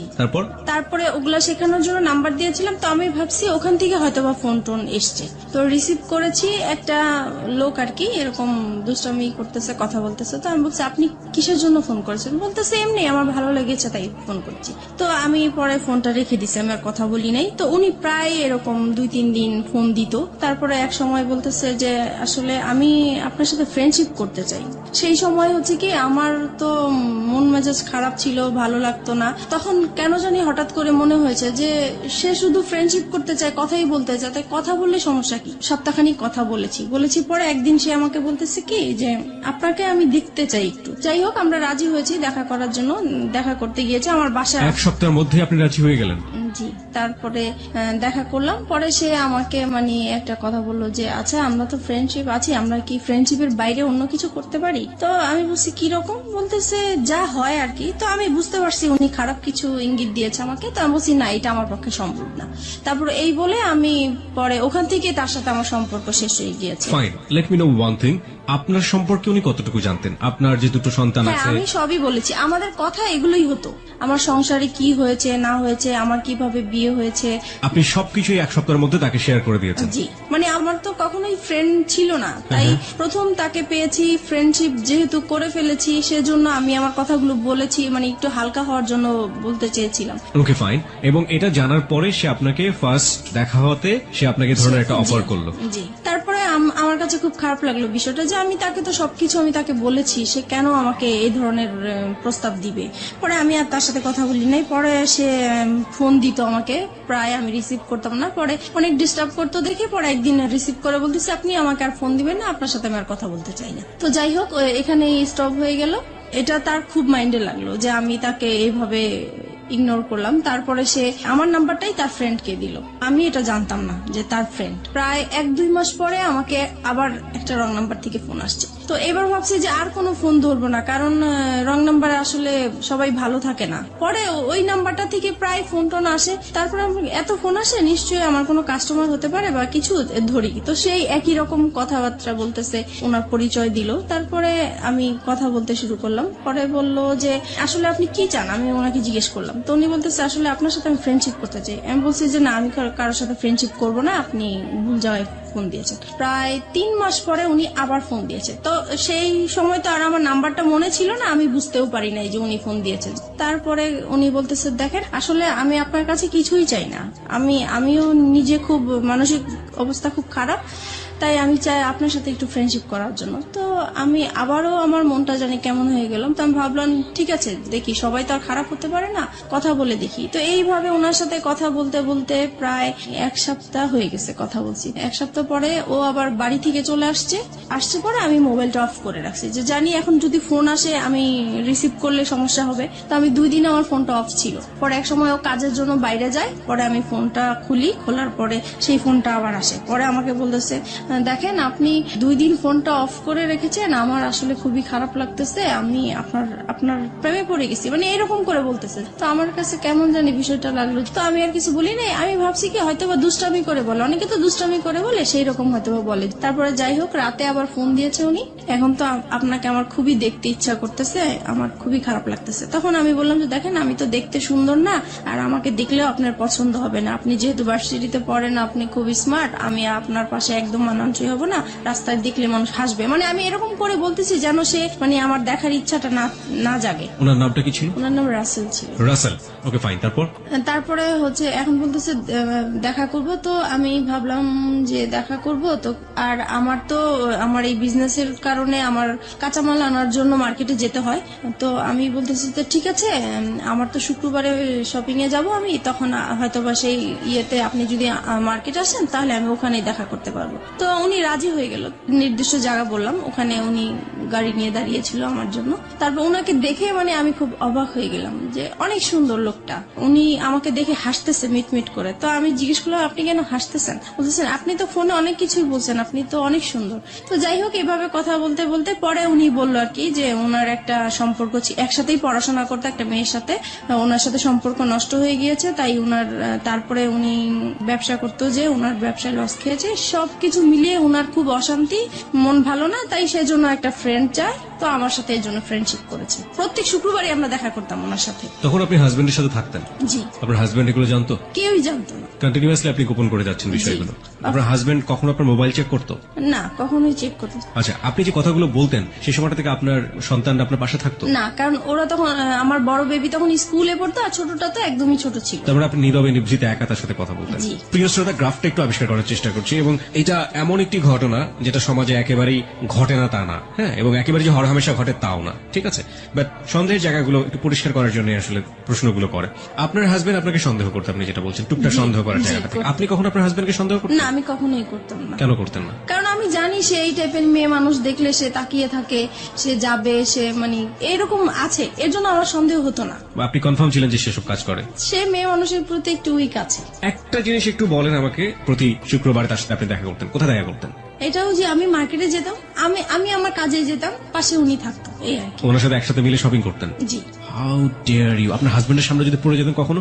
একবার এরকম হয়েছে, তো উনি খুব সন্দেহ করতো যে প্রায় শুক্রবারে কেন ও মার্কেটে যায়, আগে তো এত তাড়াতাড়ি মার্কেটে যেত না। আর একটা ঘটনা কি, মানে আমি মার্কেটে যাব, এই সময় আমার বিজনেসটাও খুব ভালো চলছিল, সেই উসিলা দিয়ে আমি মার্কেটেও যেতে পারছি। তো এক শুক্রবারে সে আমাকে হঠাৎ করেই ফোন দিয়েছে, ফোন দিয়ে বলতেছে তুমি কোথায়? তো আমি বলতেছি আমি বলে আসছি, কিন্তু আমি মার্কেটে আসছি, কিন্তু মার্কেটে থাকাকালীনই সে আমাকে ফোন দিচ্ছে যে তুমি কোথায়? বলতেছি আমি তো মার্কেটে। বলতেছে মার্কেটে তো কোথায়, কোন মার্কেটে? কারণ নিউ মার্কেটে অনেকগুলো মার্কেট আছে। তো আমি পরে বলতেছি কেন, আমি এখানে। তো বলতেছে আমি তো আসছি। তো আমি তো পুরা ভয় পেয়ে গেছি যে কি ব্যাপার, সে কেন আসছে। আসলে সে সন্দেহ করেই আসছে। তো তাড়াহুড়া করে ওকে বলে দিছি তুমি এখন যাও, আমার হাজবেন্ড চলে আসছে, এখন কিছু করার নাই। তো ও মন খারাপ করে চলে গেছে। পরে আমি তো আমার শপিং করতেছি, তো ও আর বুঝতে পারে নাই, এভাবেই Okay. হয়েছে। ওকে ফাইন, আমি একটু বলি ওই সময়টা পর্যন্ত কতদিন যাবত রাসেলের সাথে আপনার সম্পর্ক? ওই সময়টা, ওই শুক্রবার পর্যন্ত? ওই শুক্রবার পর্যন্ত 1-1.5 মাস তো হবেই। 1-1.5 মাস। জি। এই 1-1.5 মাস আপনি কন্টিনিউয়াসলি আপনার হাজবেন্ডের কাছ থেকে এই জিনিসটা গোপন করে যাচ্ছেন। বাই হার্ট আপনি এটা মনে করেন ইললিগাল রিলেশনশিপ, রাইট? অবৈধ কিনা সেটা তো বুঝতে পারতাম না, শুধু এটা বুঝতাম যে এটা করাটা ঠিক হচ্ছে না। কিন্তু সেই মুহূর্তে আমার ভালো লাগতো, তার সাথে কথা বলতে ভালো লাগতো, তার সাথে দেখা করতে ভালো লাগতো। সেই ভালো লাগার কারণেই আমি তার সাথে কথা বলেছি, দেখা করেছি। এবং এই ভালো লাগা প্রতিনিয়তই বাড়ছে, প্রতিনিয়তই বাড়ছে। জি। আপনার কখনো মনে হতো না যে আপনি আপনার হাজবেন্ডের প্রতি অন্যায় করছেন ওই সময়টা? না, তখন আমার মনে হতো না, কারণ ও তো সংসারে সবসময় মানে ঝগড়াঝাটি করতো, ওর উপর থেকে আমার মন নষ্ট হয়ে গিয়েছে। এই মানুষটাকে তো আপনি ভালোবেসেছিলেন একটা সময়। ভালোবেসেছিলাম, ওই যে আমার বোনের যে কাজটা করেছিল সেখান থেকে ওর প্রতি আমার একটু অনীহা চলে কিন্তু সে আসছে। ঘটনা, আমি বলছি না যে এটা একটা অপরাধ না, অবশ্যই এটা একটা গূঢ় অপরাধ, কিন্তু সেটার জন্য সে আপনার কাছে ক্ষমা চেয়েছে। কিন্তু আমি ক্ষমা করে দেওয়া দরকার ছিল, সেজন্য ক্ষমা করছি, কিন্তু মন থেকে আসলে ক্ষমা করিনি। আপনি এই মানুষের সাথে রাগ করে আপনি এইভাবে এই কাজগুলো করছেন, ব্যাপারটা কি আসলে এটাই ছিল, নাকি আলটিমেটলি আপনার জায়গা থেকে আপনি কাউকে ফিল করতেন যে আমার এরকম একজন মানুষ দরকার যে মানুষের সাথে আমি শেয়ার করতে যেটা পারি? হয়েছে, ওর প্রতি তো একটা রাগ অভিমান ছিলই আমার, হ্যাঁ। সেটা তো ছিলই, কিন্তু মানে আমার যেই ভালোবাসা, যেই একটা চাহিদা ছিল কারোর সাথে ভালোভাবে সম্পর্ক হবে, ওই চাহিদা থেকেই যখন আমি পেয়ে গেছি, ওনার কাছ থেকে ভালো ভালো কথা পাচ্ছি, আমার হাজবেন্ডের সাথে ওর সাথে আমি অনেকটা মিলানোর চেষ্টা করতাম যে তার কাছে আমি কি গ্যাপ পেয়েছি বা তার কাছে আমি কি পাচ্ছি, তখন মনে হচ্ছে যে ওই বেটার আমার। আপনি দেখুন, আপনার সন্তান আছে তখন দুটো, রাইট? জি। আপনার বিজনেস আছে, যে বিজনেসটা আপনি শুরু করেছেন, তার মানে অনেক পরিকল্পনা আপনার মাথায়, অনেক স্বপ্ন আপনার মাথায়। আপনার হাজবেন্ড আছে, এবং যে মানুষটাকে আপনি ভালোবেসেছেন একটা সময়, কিন্তু আপনার হাজবেন্ড আপনার সাথে খারাপ আচরণ করছে, সেটা আমরা দেখতে পাচ্ছি। তার বাইরেও তো আপনার দুটো জগৎ ছিল, একটা হচ্ছে আপনার সন্তান আর একটা হচ্ছে আপনার বিজনেস। না, এই দুটো business-টা- নিয়েও তো আপনি হ্যাপি থাকতে পারতেন। ইনফ্যাক্ট ব্যাপারে- আপনি যে ছেলেটার সাথে এই সম্পর্কটা তৈরি হচ্ছে, সেই ছেলেটাকেও যদি আপনি আপনার বন্ধুর জায়গাটাতে রাখেন, তাহলেও কখনো কি অনুভব করেছেন আপনার হাজবেন্ডের সাথে তার পরিচয় করে দেওয়া উচিত? এটাও কি কখনো ফিল করেছেন? এটা কখনো মানে মাঝে মাঝে মনে হয়েছে পরিচয় করা দিই, কিন্তু আমার হাজবেন্ড এটা মেনে নিত না। একটা হচ্ছে পারিবারিক সত্তা, যেখানে হাজবেন্ড আছে, সন্তান আছে এবং তার বিজনেস আছে, সে একটা না একটা দিক নিয়ে ব্যস্ত থাকতেই পারে। আরেকটা হচ্ছে মানবিক সত্তা, মনের জায়গাটা, লং টার্ম হাজবেন্ডের সাথে খারাপ রিলেশনশিপ, সেই জায়গাটায় একটা বিশাল রকমের ক্ষত তৈরি হয়েছে, এবং সেই ক্ষতর জায়গাটাতে সে কেউ একজন নক করেছে। সেটা হাজবেন্ড ওয়াইফ রিলেশনশিপের মতো না, কিন্তু একটু ভালো লাগা, একটু অন্যরকম, একটু বন্ধুত্ব, যেটা মন থেকে অবচেতন মনেই ওই ভালো লাগাটার দিকে ধীরে ধীরে ধীরে ধীরে এক ধরনের আষ্টেপৃষ্ঠে জড়িয়ে পড়ার দিকে জড়িয়ে যাচ্ছে। এই দুটো জিনিস আমরা যখন নর্মালি শুনি, আমরা কিন্তু এই সেকেন্ডটাকে কোনোভাবেই সাপোর্ট করতে পারি না, বাট ও সেকেন্ডটার মধ্যে এসেছে, this is the hardest reality. এটাকেও মেনে নিতে হবে, এটা আমাদের সামাজিক ঘটে, কিন্তু আমরা মানি না। কিন্তু কি কারণে ঘটে, সেই কারণটা কিন্তু আমরা আবিষ্কার করে ফেলেছি, এবং এইটা আসলে কতদূর পর্যন্ত গিয়েছে, চলুন সামনের দিকে যাওয়া যায়। তারপরে যেটা হয়েছে, মানে এভাবেই তো ওর সাথে দেখা করছি, কথা বলছি, তারপরে হঠাৎ একবার খুব ঝগড়াঝাটি হয় আমাদের। বিষয়টা হয় হচ্ছে আমার ওই যে বোনের বিষয়টা নিয়ে। ওই ঘটনার পর থেকে যেটা হয়, আমাদের স্বামী স্ত্রীর যে সম্পর্কটা হয়ে থাকে, সেরকম সম্পর্কতে আমি জড়াতে চাই না, এর জন্য এটা নিয়ে খুব ঝগড়াঝাটি হয়। ও খুব জোর করে আমাকে, আমি রাজি হই না, তারপরে মারামারি হয়, এরকম প্রায়ই হয়। তো একটা সময় হয় কি, যে আমি ঘুমিয়ে থাকি, সে ঘুমন্ত অবস্থায় আমার সাথে এরকম কাজ করে। এই বিষয়টা আমার কাছে খুবই খারাপ লাগে। আমি লক করছি এখানে আপনাকে। একটা হচ্ছে যে এই যে ঘটনাটা আপনাদের মধ্যে একটা বিরোধ তৈরি করলো, একটা স্বামী স্ত্রী নামে স্বামী স্ত্রী, কিন্তু এক ধরনের সম্পর্ক নেই, এই সময় পর্যন্ত রাসেলের সাথে আপনার সম্পর্ক কতদিনের? 2-3 মাস হবে। 2-3 মাস, মানে সময় বাড়ছে। এই সময়টাতে রাসেলের সাথে আপনার কি ধরনের কথোপকথন হতো? ও তো প্রথমেই আপনাকে ফ্রেন্ডশিপের কথা বলেছে, হ্যাঁ, তারপরে ব্যাপারটা কি ফ্রেন্ডশিপে থেকেছে নাকি ধীরে ধীরে ভালো লাগার জায়গাটায়? না, ভালো লাগা এখনো আসেনি, ফ্রেন্ডশিপই চলছিল।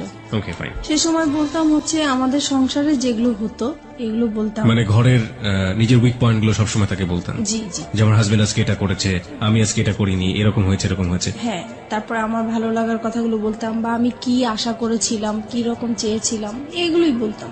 ওকে ওকে, আপনার উইক পয়েন্ট গুলো সবসময় একজন। আচ্ছা, এই যে কষ্টের কথাগুলো, পরিবারের কথাগুলো, একেবারে ঘরের মানুষের কথাগুলো, এগুলো শেয়ার করার মতো অন্য কেউ কি ছিল না? না, আমার কখনো তো কোনো ফ্রেন্ডশিপ ছিল না, সেটা তো আমি আগেও বলেছি। This is the great point, প্রিয় শ্রোতা। ওকে ফাইন, তারপর? তাছাড়া ফ্যামিলিকেও বলতে পারতাম না, কারণ যেহেতু একা বিয়ে করেছি, সেজন্য বলার কোনো সুযোগ ছিল না, স্কোপ ছিল না। তো তারপরে একদিন কি হয়েছে, আমাদের আবারও সেই রকম খুব মারামারি হয়েছে আমাদের সংসারের মাঝে। তখন আমি পরে, সেদিন বৃহস্পতিবার রাতে ছিল এরকম, তারপরে আমি তাকে ফোন দিয়েছিলাম শুক্রবারে। মারামারি হওয়ার পরের দিন ফোন দিয়েছে, দেখো ও আজকে আমাকে অনেক মেরেছে, এরকম আমার আর থাকতে ভাল লাগছে না। তখন সে আর কি আমার সুযোগ নিয়ে বলতেছে যে ঠিক আছে, তোমার যেহেতু থাকতে ভাল লাগে না, তুমি তো বিজনেস করোই, তাহলে তুমি চলে আসো, তুমি কেন থাকো, এত মারধর খেয়ে কেন থাকবে, তুমি তোমার বাবা মার কাছে চলে যাও। তখন বলছে আমার বাবা তো সেই কবেই চলে গেছে, বাবা কোথায় আছে খুঁজে পাচ্ছি না, আর মা আছে, মা তো নিজেই খুব কষ্ট করে থাকে, সেখানে আমি কিভাবে যাব। পরে বলতেছে দেখো তুমি 1 মাস মার কাছে কোন রকম থাকো, তারপরে তুমি যে ব্যবসা করো, নিজে কিছু টাকা জুগিয়ে তুমি নিজেই চলতে পারো। মানে আপনাকে সেপারেট করে দিতে যাচ্ছে আপনার হাজবেন্ডের কাছ থেকে? মানে আমার জন্যই বলছে সে, আমি যেহেতু কান্নাকাটি করি তার কাছে, আমার কথা চিন্তা করে সে এই কথা বললো। ওকে। তারপরে আর আমি তো সবসময় এমনিতেও বলি যে ডিভোর্স তাকে দিব বা সে আমাকে দিবে, কিন্তু সে তো রাজি হচ্ছে না ডিভোর্স দেওয়ার জন্য। আমার হাজবেন্ড তো ডিভোর্স দিতে চায় না, আমাকে মারধর করবে, বকাবাদ্য করবে, আবার আমাকে বলবে যে আমার সাথে তার জীবনটা জড়িয়ে নষ্টই হয়ে গেল, কিন্তু সে ডিভোর্স দিবে না। তো পরে এক সময় ডিসাইড করলাম যে আমি তাকে ডিভোর্স দিব, সে যেহেতু দেয় না আমি দিব। পরে একদিন রবিবারে সে দেখা করবে, আর সেদিন শুক্রবারে আর দেখা করতে পারি নাই দেখে সে বলতেছে ঠিক আছে রবিবারে, তাহলে এবার শুক্রবারে যখন দেখা হলো না, তাহলে রবিবারে আসো। তো আমার অফিস টাইম শেষ হলে সন্ধ্যার দিকে আসো। তো আমরা সন্ধ্যার দিকে একটা গুলশানে ফাস্টফুডে বসি, তো ওখানে বসছি। পরে সে আমার হাতটা ধরলো, এই ফার্স্ট সে আমার হাত ধরে। কয় মাস পর? ওই তো 2-2.5 মাস পরে। আচ্ছা, এই হাত ধরার আগে আপনারা সেলফোনে কি কখনো এই ভার্চুয়াল হাত ধরাধরি করেছেন? না। ওকে, তারপরে এই প্রথম সে আমার হাতটা ধরার পরে আমার কাছে অন্যরকম একটা ভালো লাগা তৈরি হলো, যে মনে হচ্ছে যে খুব ভালো লাগছে এটাই। তারপরে হঠাৎ করে সে আমাকে বলতেছে দেখো আমি আসলে তোমার প্রেমে পড়ে গেছি, আমি আর তোমাকে ছাড়া থাকতে পারছি না। তখন আমিও মানে কান্নাকাটি করতেছি, যে সেহেতু আমাকে মারধর করেছে সেটা বলতেছি আর কান্না করতেছি। পরে সে আমার আর কি মাথায় হাত বুলিয়ে দিচ্ছে, পরে বলতেছে দেখো আর ধৈর্য ধরো, 6টা মাস তুমি ধৈর্য ধরো, তারপরে আমি 6 মাস পরে তোমার একটা ব্যবস্থা করব। তখন আমি জিজ্ঞেস করলাম ব্যবস্থা মানে কি বুঝাতে চাচ্ছ? তো বলতেছে আমরা একসাথে থাকবো। তুমি কি আমাকে ভালোবাসো? বলছে হ্যাঁ আমি তোমাকে ভালোবাসি। তো এইভাবেই হোক আমাদের পরে। আপনি তাকে ভালোবাসতেন ওই সময়টাতে?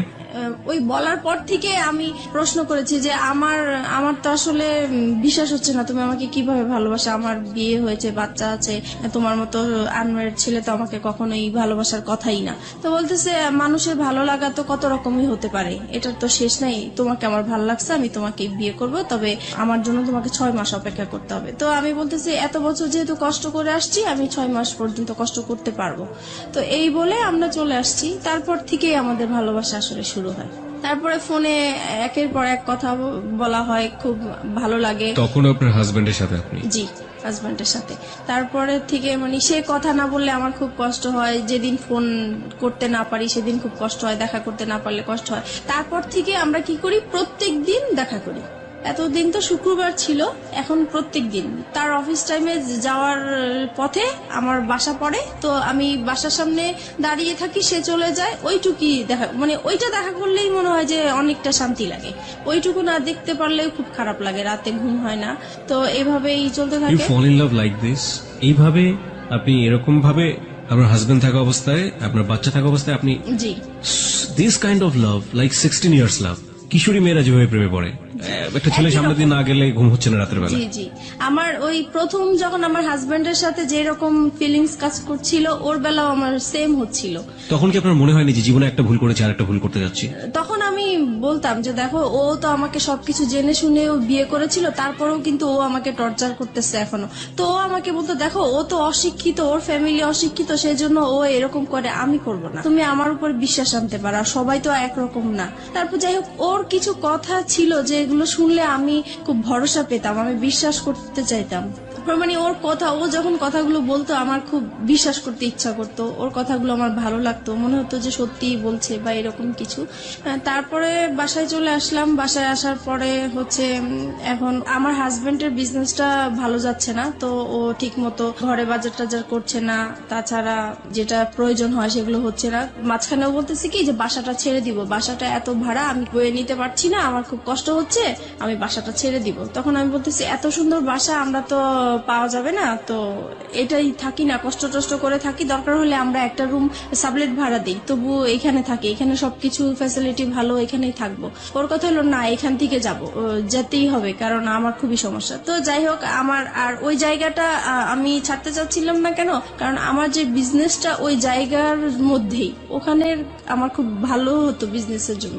এখন ও চলে যাবে হচ্ছে অন্য জায়গায় চলে যেতে চাচ্ছে, ওই জায়গাটা আমার পছন্দ না, তাই আমি যাব না। এগুলো নিয়ে আবার সেই ঝগড়াঝাটি হয়। পরে এক সময় আমি তাকে খুব মানে কড়া করে বলি যে যদি তুমি এই বাসা ছাড়ো তাহলে আমাকে ছাড়তে হবে, আর যদি আমাকে না ছাড়ো তাহলে বাসা এটা ছাড়া যাবে না। তো এখন ও কি করবে বুঝতেছে না। এখন ও ওর কথাই রাখলো যে না, বাসা ছেড়েই দিব।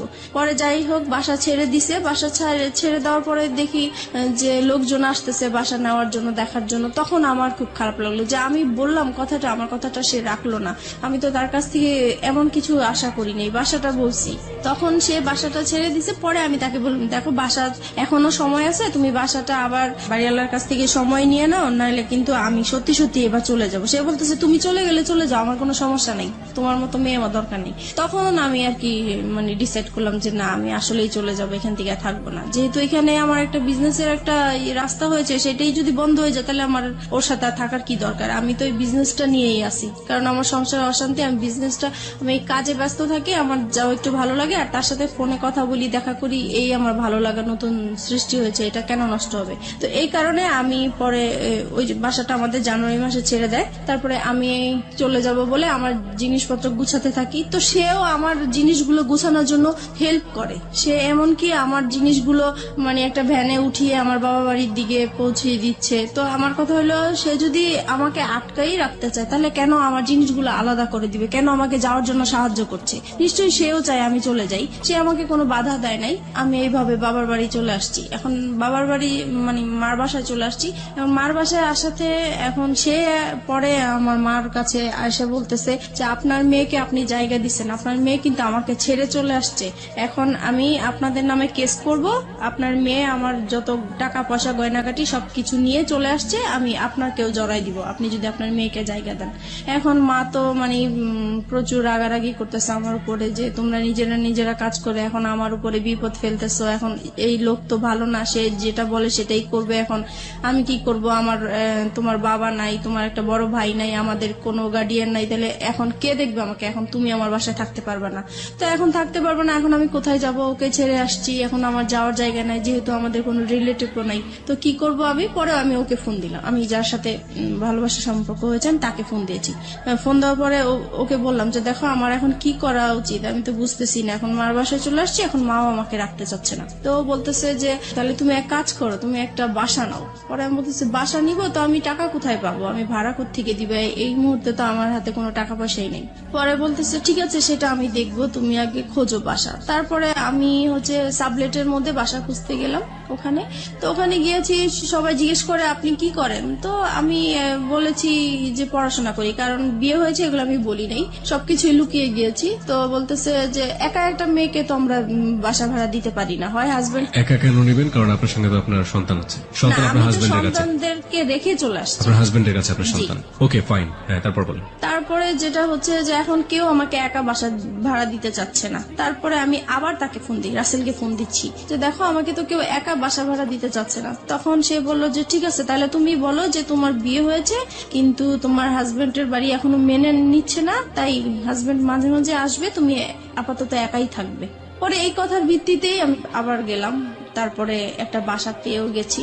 তারপরে ওখানে উঠলাম, সবকিছু নিয়ে ওখানে উঠলাম। মাকেও বললাম যে আমি এরকম এরকম জায়গায় বাসা নিয়েছি, কিন্তু বাসাটা চিনাইনি, জাস্ট বলেছি যে এখানে বাসা নিয়েছি। তারপরে যাই হোক মার কাছ থেকে চলে আসছি ওখানে। তারপরে মার প্রতি তো একটু রাগ আছেই যে আমাকে জায়গা দিল না। তারপরে এখন যেহেতু রাসেলকে হাজবেন্ড হিসাবে পরিচয় করিয়ে দিয়েছি আমি ওখানে, আর এতদিন আমরা বাইরে বাইরে ঘুরতাম, তো এখন মনে হয়েছে নিজের কাছে যে এখন যেহেতু নিজেদের বাসা হয়েছে, কেউ এখন আসবে না, কেউ জানবে না, আর সবাই জানে হাজবেন্ড, তাহলে বাসায় আসলে সমস্যা কি? তারপরে আমার এই বাসায় আসা শুরু হলো। রাসেলের? জি, রাসেলের। প্রিয় শ্রোতা, আমরা এই জায়গাটায় ছোট্ট একটা বিরতি নিচ্ছি। ভুল এবং অপ্রিয় সত্যের একেবারে মাঝ নদী যদি বলি, একটা নদী, সেটার মাঝ নদীতে নৌকা ডুবছে, সেরকম একটা জায়গাতে আমরা রয়েছি এই মুহূর্তে। হাজবেন্ড আছে, সন্তান আছে, নিজের ব্যবসা আছে এবং ফ্যামিলি আছে। সবকিছুর পরেও নিজের মনের ক্ষুধা এবং ভালোবাসার জায়গাটাতে, এবং যে ভালোবাসা এথিক্যাল পয়েন্ট অফ ভিউ থেকে পাপ বা অনৈতিক, সেই রকম একটা জায়গাতে জেনে শুনে বুঝে লম্বা একটা সময় ধরে এরকম একটা ভুল, যা একেবারেই মানা যায় না। কিন্তু কথা হচ্ছে, সে তো ভুল করেছে কিংবা অপরাধ করেছে, সে কারণেই সে কিন্তু যাহা বলিব সত্য বলিবতে এসছে। এরকম ভুল এবং অপরাধের মধ্যে যারা আছেন, তাদের জন্যই কিন্তু আজকের এই মিতা। প্রিয় শ্রোতা, আমরা ছোট্ট একটা বিরতি নিতে চাই, ঠিক 4 মিনিটের বিজ্ঞাপন বিরতি। এরপরে আমরা আবারও ফিরে আসছি যাহা বলিব সত্য বলিবতে। রাসেলের আপনার বাসায় আসা খুব বেশি সহজ হয়ে গেল, এবং রাসেলকে আপনি পরিচয়ও করিয়ে দিলেন যে ইনি হচ্ছে আপনার হাজবেন্ড। তার আগ পর্যন্ত রাসেলকে আপনি কতটুকু চিনতেন অ্যাজ এ হিউম্যান বিং হিসেবে, তার পরিবার সম্পর্কে এবং তার বাসা কোথায়, কি অবস্থা, ডিটেল কিছু জানতেন? তার বাসা কোথায় সেটা জানতাম, কিন্তু ওনার পরিবারের কারোর সাথেই আমার কখনোই কথা হয় নাই, ইভেন দেখাও হয় নাই। উনি যে কারণটা দেখাতো যে তোমার বিয়ে হয়েছে, বাচ্চা হয়েছে, এই মুহূর্তে যদি আমি কারোর সাথে পরিচয় করিয়ে দেই, তাহলে আমাদের সম্পর্কটা আর কন্টিনিউ করতে দিবে না, এখানেই স্টপ হয়ে যেতে হবে, তখন তুমিও কষ্ট পাবো, আমিও কষ্ট পাবো, আমরা এইভাবেই লুকিয়ে থাকি, যখন হয়ে যাবে তখন আমরা সবাইকে জানাবো। এবং এগুলো আপনি অন্ধের মতো বিশ্বাস করতেন? জি। তারপরে যেটা হচ্ছে যে এখন সে প্রত্যেক দিন বিকেলবেলায় আমার বাসায় আসে, অফিস শেষ করে বাসায় আসে, 8টার দিকে চলে যায়, এভাবেই কন্টিনিউ করতে থাকি আমরা। তারপরে এক সময় সে বলতেছে, আচ্ছা তুমি তো তোমার হাজবেন্ডকে ডিভোর্স দাও নাই, তাহলে এখন যদি এই বিষয়টা কারোর সামনে আমাদের প্রকাশ হয়ে যায়, তাহলে তো তুমিও এখানে বিপদে পড়বে, আমিও বিপদে পড়বো, তোমার তো ডিভোর্স দেওয়া উচিত। তখন আমি হচ্ছে ডিভোর্স দিতে তো টাকা লাগে, এখন আমার কাছে টাকা নাই, তো বলতেছে তুমি কারো কাছ থেকে এখন টাকা পয়সা আনো, আমি দিয়ে দিব। তো আমি আমার বোনের কাছে গেলাম, তো ওকে বললাম যে আমাকে কিছু টাকা পয়সা লোন দে, আমি ডিভোর্স দিয়ে তারপরে পরে আমি তোকে দিয়ে দিব। তো ও আমাকে টাকাটা দিল, দেওয়ার পরে আমি ডিভোর্স দিতে যাব, একটা অ্যাডভোকেটের সাথে কথা হয়েছে আমার। তো সেই মুহূর্তে আমার হাজবেন্ড আমাকে ফোন দিয়েছে, ফোন দিয়ে বলতেছে তুমি তো চলে গেছো বাচ্চাদেরকে রেখে, এখন ওদেরকে তো আমি সামলাতে পারছি না, কান্নাকাটি করছে, তুমি আসো। তো আমি বলছি, আসো মানে আমি তো চলেই গেছি একেবারে, আসবো আবার কোত্থেকে, আমি আর আসবো না। আপনার ওই সময় আপনার বাচ্চার কথা মনে পড়তো না? টু বি অনেস্ট, বাচ্চার কথা মনে পড়তো, কষ্ট লাগতো, কিন্তু মনে হতো যে সব সময় যে আমি আগে সেভ হয়ে নেই, তারপরে আমি একটা সময় আমার বেবিদেরকে আমি আমার কাছে নিয়ে আসবো। তারপরে হচ্ছে পরে আমি বলতেছি, ওকে বলছি যে আমি তো তোমাকে ডিভোর্স দিব, আমি আর আসবো না তোমার কাছে। তখন সে আমাকে বলতেছে, দেখো তুমি এতদিন যেহেতু কষ্ট করেছো, আর কটা দিন কষ্ট করো, আমার মেয়েটার তো ফাইনাল এক্সাম, এই এক্সামটা শেষ হোক, তারপরে তুমি আমাকে ডিভোর্স দাও। তো আমি রাজি হয়ে গেছি। রাসেল তারপরে এটা এগ্রি করে নিচ্ছে তার জায়গা থেকে। জি। ইজ ইট প্লেটোনিক লাভ? প্রথম কথা হচ্ছে, লাভ তো ব্লাইন্ড। আপনারা যখন কমিটমেন্টের জায়গাটায় চলে গেছেন যে আপনারা বিয়ে করবেন বা অমুক জায়গায় করবেন, তখন কোনোভাবেই রাসেলের জায়গাটা থেকে এটা আসা কোনোভাবেই সম্ভব ছিল না। রাসেল যেটা পারমিশন দিচ্ছে সেটা হচ্ছে আপনার সাথে আপনার হাজবেন্ডের কিছুটা সময় স্পেন্ড করা। আলটিমেটলি তো এটাই। এটা যদি আপনাকে লাভ করে থাকে, সেটা কিভাবে সম্ভব? ওকে ফাইন, আমি জানি না, বাট আমার কাছ থেকে যেটা মনে হয় ব্যক্তিগত জায়গা থেকে, if it is really love, then এটা সম্ভব ছিল। যাই হোক, কি হয়েছে না হয়েছে আমরা সামনের দিকে একটু যাই, কিন্তু খুব কনফিউজ হয়ে যাচ্ছে। তারপরে যেটা হয় হচ্ছে আমি আসা যাওয়া করতে থাকি আমার হাজবেন্ডের বাসায়। তারপরে এক সময় সে আসলে এটা একটা চালাকি করে আমার সাথে এই কাজটা করেছে। আমার মেয়ের এক্সামের যেই বিষয়টা, আসলে এটা পুরোপুরি তার একটা চালাকি। ওই আমি যেই টাইমটা তার বাসায় আসা যাওয়া করতাম, সে আমাকে ফলো করতো যে আমি আসলে কোত্থেকে আসি, কোথায় যাই। ওকে, এইটা ধরার জন্যই সে এই ইয়েটা করেছে। তো যাই হোক, এক সময় আমি যখন ওই বাসা থেকে চলে যেতাম, তখন সে পিছে পিছে আমার যে এইভাবে সে আসলে জানতে পারে যে শেষ পর্যন্ত আমি কোথায় আছি। তারপরে আরেকদিন ফোন দেয় যে বলতেছে, ওরা তো অনেকদিন ধরে না খেয়ে আছে, আমি তো রান্না বান্না করতে পারছি না, তুমি আজকে এসে একটু রান্না করো, আমাকে এই বলে নিয়ে আসলো। যাই হোক, আমি বাসায় আসলাম, রান্না বান্না করলাম। এখন বলতেছে, আমি তো খুব অসুস্থ, তুমি এক কাজ করো, ওদের এখানে থাকো, আমি ডাক্তার দেখিয়ে তারপরে তুমি আজকে থেকে যাও, কালকে যেও। পরে আমি তো থাকবো না, কোনো মতেই থাকবো না। পরে বলতেছে, না তোমাকে আজকে থাকতেই হবে। তো যাই হোক, আমি সেদিন রাতে ছিলাম। পরে এখানে কি হয়েছে, আমার ফোন থেকে আমার হাজবেন্ডের ফোনে ডাইভার্ট করা হয়, যেটা মানে আমার ফোনে যে কলগুলো আসবে সেটা ও টের পাবে, SMS যেটা আসে সেটা টের পাবে, ও এরকম একটা মানে কাজ করেছে। তো আমার ফোনে কখন ফোন আসে কখন কি হয় সেটা ও টের পায়, কিন্তু আমি এটা বুঝতে পারিনি এই বিষয়টা। এভাবে আসলে পরে রাসেলের নাম্বার জেনে গেছে ও। ট্র্যাকিং করেছে আপনাকে? জি। তো সেদিন রাতে আমাকে থাকতে বলেছে। তো সেই দিন হচ্ছে ও হসপিটাল থেকে আসছে, আসার পরে আমাকে বলতেছে যে আমার সাথে এখন তোমার ইয়ে করতে হবে, মানে ওকে, সে তার স্বামীর সম্পর্ক হ্যাঁ। অধিকার চেয়েছে। হ্যাঁ। তারপরে আমি বলতেছি যে না, আপনার সাথে তো আমি এটা করব না, কারণ আপনি করে বলা শুরু করেছেন তখন? তখন আপনি করেই বলতাম। তারপরে বলতেছি যে না, আমি তো আপনার সাথে এই কাজ করতে পারবো না। তখন বলছে কেন করতে পারবো না, তুমি এখন পর্যন্ত আমার ওয়াইফ। পরে আমি বলেছি যে না, আমি করব না তো করবোই না। এখন করব না দেখে সে আমাকে প্রচুর মারধর করলো, যে মশা মারে যে ব্যাট গুলো আছে সেই ব্যাট দিয়ে আমাকে পুরো ব্যাটটা ভেঙে ফেলে আমার শরীরের উপরে। পরে আমার নখ উল্টে যায়, আমার শরীর থেকে রক্ত পড়তে থাকে টপ টপ করে, অনেক মারলো। তারপরে আমাকে বলতেছে যে তুই কোথায় কি করিস, কোথায় থাকিস, সবকিছুই আমি জানি। নাও কাম টু দ্য পয়েন্ট। এতদিন তুই আমাকে এই আমার সাথে কোনো শারীরিক সম্পর্ক করিসনি, সেটার কারণটা আমি এখন খুঁজে পাইছি। তোর বাইরেই চাহিদা মিটে আসিস, এখন আমি বুঝতে পারছি। আজকের পর থেকে তুই এই ঘর থেকে কোথাও বের হইতে পারবি না, তুই এখানেই থাকবি। আমি তো প্রচুর কান্নাকাটি করতেছি, আমার কান্নাকাটি দেখে আমার বাচ্চারা ভয় পেয়ে গেছে, ওরাও কান্নাকাটি করতেছে। তারপর আমি বলতেছি যে এখন আমাকে যেতে দেন, নাহলে যে কোনো বিপদ হবে। পরে বলতেছে যে না, তোকে আমি যাইতে দিব না, তোকে আমি আটকায় রাখবো। আমার মোবাইল, আমার পার্স সবকিছু লক করে দিয়ে, আমাকে পর্যন্ত লক করে দিয়ে সে কোথায় কোথায় জানি 2 দিন ঘুরে আসলো। আমাকে 2 দিন পর্যন্ত বাসায় লক করে রাখছে। আমি এদিক দিয়ে রাসেলের সাথে যোগাযোগ করতে পারছি না, কারোর সাথে যোগাযোগ করতে পারছি না। পরে 2 দিন পরে আমি বললাম যে আজকে যদি আমাকে বের হইতে না দেন তাহলে যে কোনো বিপদ আপনার হবে। আর আমার মেয়েটা বলতেছে বাবা বাবা মাকে যেতে দাও, আর মাকে মেরো না, মাকে যেতে দাও, মা যেখানে ভালো লাগে মা সেখানেই চলে যাক, তুমি মাকে আর মেরো না। তো আমার মেয়ের কথা শুনে সে আমাকে ছেড়ে দিল।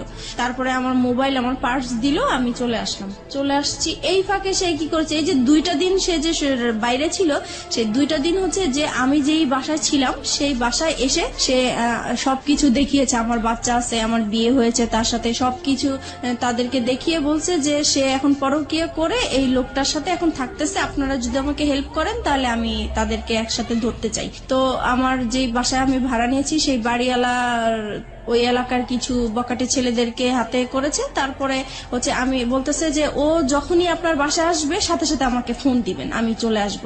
পরে আমি তো বাসায় যাওয়ার পরে সাথে সাথে রাসেলকে ফোন দিলাম যে তাহলে তুমি আসো বিকালে, এসে আমাকে ডিভোর্সের টাকাটা দাও, আমি ওকে ডিভোর্স দিব। তো ও পরে বিকালবেলা আসছে। এই সময় আমার বাড়িওয়ালা কি করছে, আমার হাজবেন্ডকে ফোন দিয়ে দিছে। পরে আমার হাজবেন্ড তো 2 বাচ্চাকে নিয়ে ক্যামেরা নিয়ে চলে আসছে, আমাদের ছবি তুলবে, পেপারে দিবে, এই সেই। তারপরে এই লোকজন আসলো, হুড় হুড় করে আমার বাসায় আসলো। আমি তো পুরো ভয় পেয়ে গেছি। আমি তো তাকে দেখে অবাক যে সে কিভাবে আমার বাসা চিনলো, কিভাবে আসলো। পরে আমাদের 2 জনের মোবাইল ছিল, মোবাইলটা সে হাতে করে নিয়ে গেল, মোবাইল দিল না। তারপরে রাসেলকে সে মারধর করলো। তারপরে বাড়িওয়ালা ছিল, বাড়িওয়ালারা মারধর করলো রাসেলকে, দেন আমাকেও মারধর করলো। পরে আমার মেয়েটা কান্নাকাটি শুরু করলো যে না, আমার মাকে মেরো না, আমার মাকে মেরো না। পরে আমাকে মারা বন্ধ করছে। রাসেল কি বলছিল এই মুহূর্তে? পরে রাসেলকে জিজ্ঞেস করতেছে তুমি কি একে ভালোবাসো? পরে রাসেল সেই মুহূর্তে বলতেছে হ্যাঁ, আমি ওকে ভালোবাসি। তো বলতেছে যে তুমি জানো না যে ওর হাজবেন্ড আছে, বাচ্চা আছে? পরে রাসেল বললো যে না, আমি তো জানি না তার হাজবেন্ড আছে, বাচ্চা আছে, আমি জানি না। এটা কেমন করে হয়? তুমি তার সাথে হাজবেন্ডের মতো ছিলা, তুমি তার দেখেও তো মানুষ বুঝতে পারে যে তার বিয়ে হয়েছে কিনা, বাচ্চা হয়েছে কিনা। পরে বললো যে হ্যাঁ আমি দেখেছি। তখন বলে এই তো তুমি 2 রকম কথা বলতেছো।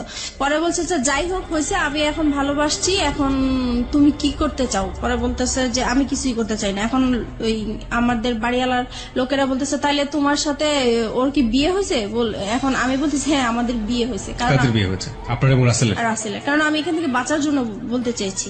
আপনি বললেন যে রাসেলের সাথে আপনার বিয়ে হয়ে গেছে, মানে আপনার এক একজন এক এক রকমের কথা বলতেছেন, দিক বিদিক হারা যাকে বলে। জি। তারপর মানে ওই মুহূর্তে কি বলবো, কি বললে বাঁচতে পারবো, এটা আসলে বুঝতে পারছি এবং না। সবকিছু হচ্ছে আপনার ছেলে মেয়েদের সামনে। জি। আপনার মেয়ের বয়স কত তখন? আর তখন আমার মেয়ের বয়স 9 বছর। কোন ক্লাসে পড়ে? তখন সে কেজি 1-এ পড়ে। ও তো মোটামুটি বোঝে তাহলে কি হচ্ছে। এবং আপনার ছেলে? আমার ছেলে তখন 2.5 বছরের। তারপরে হচ্ছে রাসেলকে জিজ্ঞেস করতেছে তোমরা কি বিয়ে করেছো? পরে আমি বলছি যে হ্যাঁ আমরা বিয়ে করেছি। তো বলছে বিয়ে করেছো তো কাগজপত্র দেখাও। তো বলছে কাগজপত্র তার সাথে নিয়ে ঘুরি না, কাগজপত্র অন্য জায়গায় আছে, আমরা পরে দেখাতে পারবো। পরে বলতেছে না এখনই দেখাইতে হবে। তো বলছে এখন তো দেখানো সম্ভব না। পরে বললো যে তুমি তোমার হাজবেন্ডকে ডিভোর্স দিছো? আমি বলছি না ডিভোর্স দেইনি। পরে তাহলে এটা কেমন বিয়ে? ডিভোর্স দাও নাই, বিয়ে এটা তো বিয়ে হয়নি আসলে। পরে যাই হোক এইভাবে মানে তর্ক বিতর্ক হতেই থাকে। পরে আমার হাজবেন্ড আবার এই দিক দিয়ে কি করেছে, আমার বোন আমার মাকে ফোন দিয়ে জানিয়েছে যে আপনার মেয়ে অ্যাক্সিডেন্ট করেছে, সে মারাই গেছে, এই কথা বলেছে। না তো আমার মা বোন তো আসবে না, এরকম ঝামেলার মধ্যে কখনোই আসবে না। তো এটা তো মারা গেছে শুনে মানে তারাও খুব অস্থির হয়েছিল। তারপরে তারা আসছে, এসে দেখে তো এই কাহিনী। পরে তো আমার বোন ওখানে সবার সামনে বোনের জামাই অপমান করলো যে তুমি এই টাইপের হতে পারবা, আমার বড় বোন হয়ে এরকম একটা কাজ করলা, কখনোই ভাবতে পারি নাই। তারপরে আমার বোনের জামাই যেটা মানে বুদ্ধি করলো যে এখন এখান থেকে বাঁচাতে হবে, এখন কিভাবে বাঁচানো যায়। তো বলছে যে এখন আমরা বিচার করব, হয় দুইজনকে পুলিশে দিব আর নয়তো বিয়ে দিয়ে দিব। এখন রাসেল বলতেছে না আমি ওকে বিয়ে করব না। পরে বলতেছে কেন বিয়ে করবেন না? আপনার ভালোবাসছেন, এতদিন ছিলেন, কেন বিয়ে করবেন না? পরে আমি ওকে বললাম যে কি ব্যাপার তুমি এইগুলো বলছো কেন? পরে ও আমাকে এক পাশে আড়ালে ডেকে বলতেছে দেখো আমার এখান থেকে বাঁচতে হবে, এখান থেকে আমি যদি বাঁচতে পারি তুমিও বাঁচবা, এখানে আমাকে তুমি হেল্প করো, আমাকে যাওয়ার জন্য তুমি হেল্প করো। তারপরে আমি ওর কথা আবারও বিশ্বাস করলাম। তারপরে আমি পরে বলতেছি না আমরা বিয়ে করব না। এখন পরে বলতেছি তাহলে আপনি কি করতে চান? আপনি কি আপনার হাজবেন্ডের কাছে ফিরে যেতে চান? আমি বলছি না আমি ওকে বিয়েও করব না, আমি হাজবেন্ডের কাছে ফিরে যাব না। বলে তাহলে কোথায় যাবেন? পরে বলছি কোথায় যাবো সেটা আমার ব্যাপার। যাই হোক এইভাবে পরে আমার ছোট বোনের জামাই বলতেছে আচ্ছা আপনারা ওকে কি করবেন করেন, আমি আমার বোনকে নিয়ে যাই, যেহেতু আমি গার্ডিয়ান না, তার মা আছে, তার মা অসুস্থ হয়ে গেছে, আসতে পারছে না, আমরা যাই বিচার করি না কেন আমরা বিচার করব। এইভাবে পরে রাসেলকে নাকি ওরা আড়াল করে, রাসেলকে আবার একটা রুমে ওরা লক করে রাখছে। তারপরে কিছুক্ষণ পরে রাসেলকে বলতেছে তোমার অ্যাড্রেস লিখো, তোমার ফোন নাম্বার লিখো, তোমার মা বাবাকে ডাক দাও, তারা আসুক, তারপরে তারা ছুটাই নিয়ে যাক। এখন রাসেলকে অ্যাড্রেস লিখতে বলছে, রাসেল অ্যাড্রেস লিখছে। তো এখন ওরা আবার চালাকি করে বলতেছে কি যে অ্যাড্রেস একবার লিখছে ওকে আরেকবার লিখতে দেন, মানে পরের বারও কি ঠিক লিখে কিনা বা ভুল লিখে কিনা এটার জন্য পরের বারও দেখে যে একই রকম অ্যাড্রেস লিখছে। যাই হোক তারপরে রাসেলকে একটা রুমে লক করে রাখছে। ওই আমাদের বাড়িওয়ালাটা কি করছে, ওই রুমটাতে যে রাসেলের সাথে কি যেন ফিস করে কথা বলার পরে রাসেলকে ছেড়ে দিল। পরে মানে বাড়িওয়ালাটা এসে বলতেছে যে না আসলে ছেলের কোনো দোষ নাই, ছেলে খুব ভালোই ছিল, ছেলেকে ছেড়ে দেন। পরে রাসেলকে ছেড়ে দিল। ছেড়ে দেওয়ার পরে আস্তে আস্তে পরে বাড়িওয়ালা আমার মাথায় আবার হাত টাত বুলিয়ে বলতেছে যাও মা তুমি চলে যাও, এইভাবে তুমি বাচ্চাদেরকে ছেড়ে আসছো, তোমার লাইফ তো চলেই গেছে, এখন বাচ্চাদের জীবন, বাচ্চাদের দিকে তাকিয়ে হলেও তুমি এরকম স্বামীর সংসার করতেই হবে তোমার। পরে যাই হোক আমার বোনের জামাই আমাকে নিয়ে আসলো, বাচ্চা দুইটা ওর বাবার সাথে চলে গেল, আর রাসেল তো আগেই বের হয়ে গেল। তারপরে আমি আমার মার বাসায় চলে আসলাম। এখন মার বাসায় আসার পরে আমি রাসেলকে ফোন দিলাম, পরপরই আমি রাসেলকে ফোন দিলাম যে দেখো তুমি এরকম কেন করলা, ওখানে তুমি আমাকে চিনোই না, এই না সেই না। তখন সে মানে খুব রাগী হয়ে আমাকে বলতেছে যে দেখো আমি তোমার সাথে এতদিন সম্পর্ক করছি, আমি তোমাকে সত্যিই ভালোবাসছিলাম, কিন্তু তোমার জন্য আমি এত বড় অপমান হবো আমি কখনোই কল্পনা করতে পারি নাই। আজ পর্যন্ত আমার মা আমাকে তুই করেও বলে নাই, মারবে তো দূরের কথা, আর সেইখানে আমি তোমার জন্য রাস্তার মানুষের কাছে মার খেয়েছি, বকা খেয়েছি।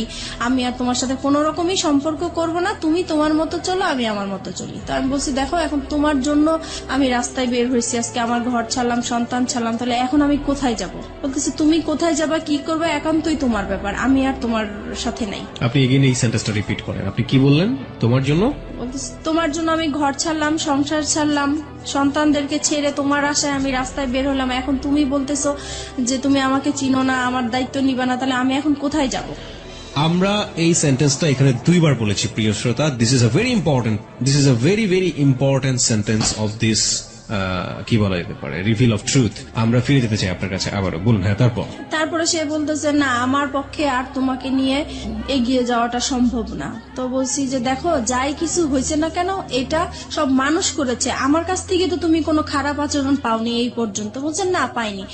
তাহলে তুমি কেন এরকম করতেছো আমাকে? বলে আমি এত কিছু জানি না, আমি এই কথাটাই শুধু বলবো তোমাকে যে তোমার সাথে আমার আজীবন একটা সম্পর্ক থাকবে, আজীবন কথা হবে, কিন্তু কোনোদিন দেখা হবে না। তোমার কোনো যদি বিপদ হয়, তোমার টাকা পয়সা লাগে, আমি তোমাকে সেই দিকে হেল্প করব, কিন্তু তোমার সাথে আর এখন পর্যন্ত আমি আর কোনো সম্পর্ক রাখতে চাই না, ভালোবাসার কোনো সম্পর্ক রাখতে চাই না, একটা ফ্রেন্ডশিপ হিসাবে যতটুকু করার আমি করব।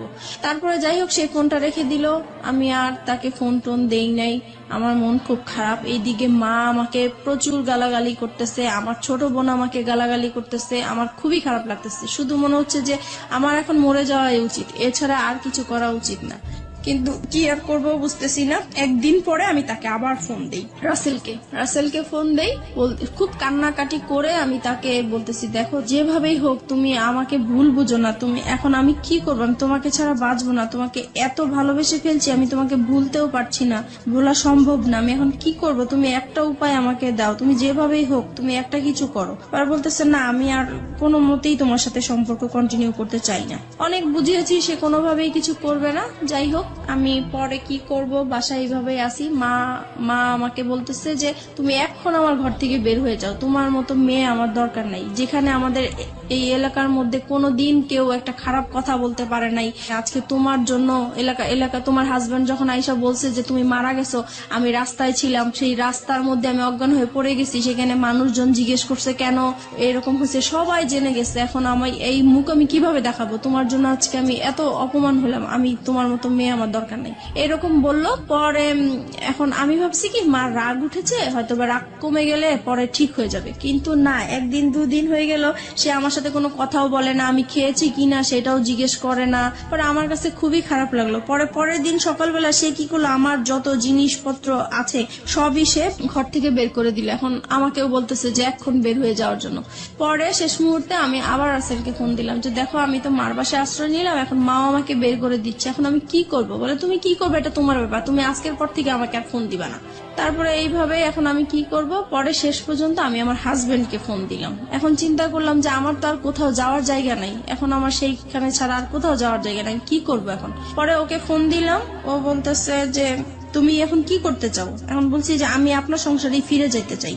বলছে যে ঠিক আছে তাহলে আসো, তোমার জন্য তো আমার রাস্তা সবসময় খোলা।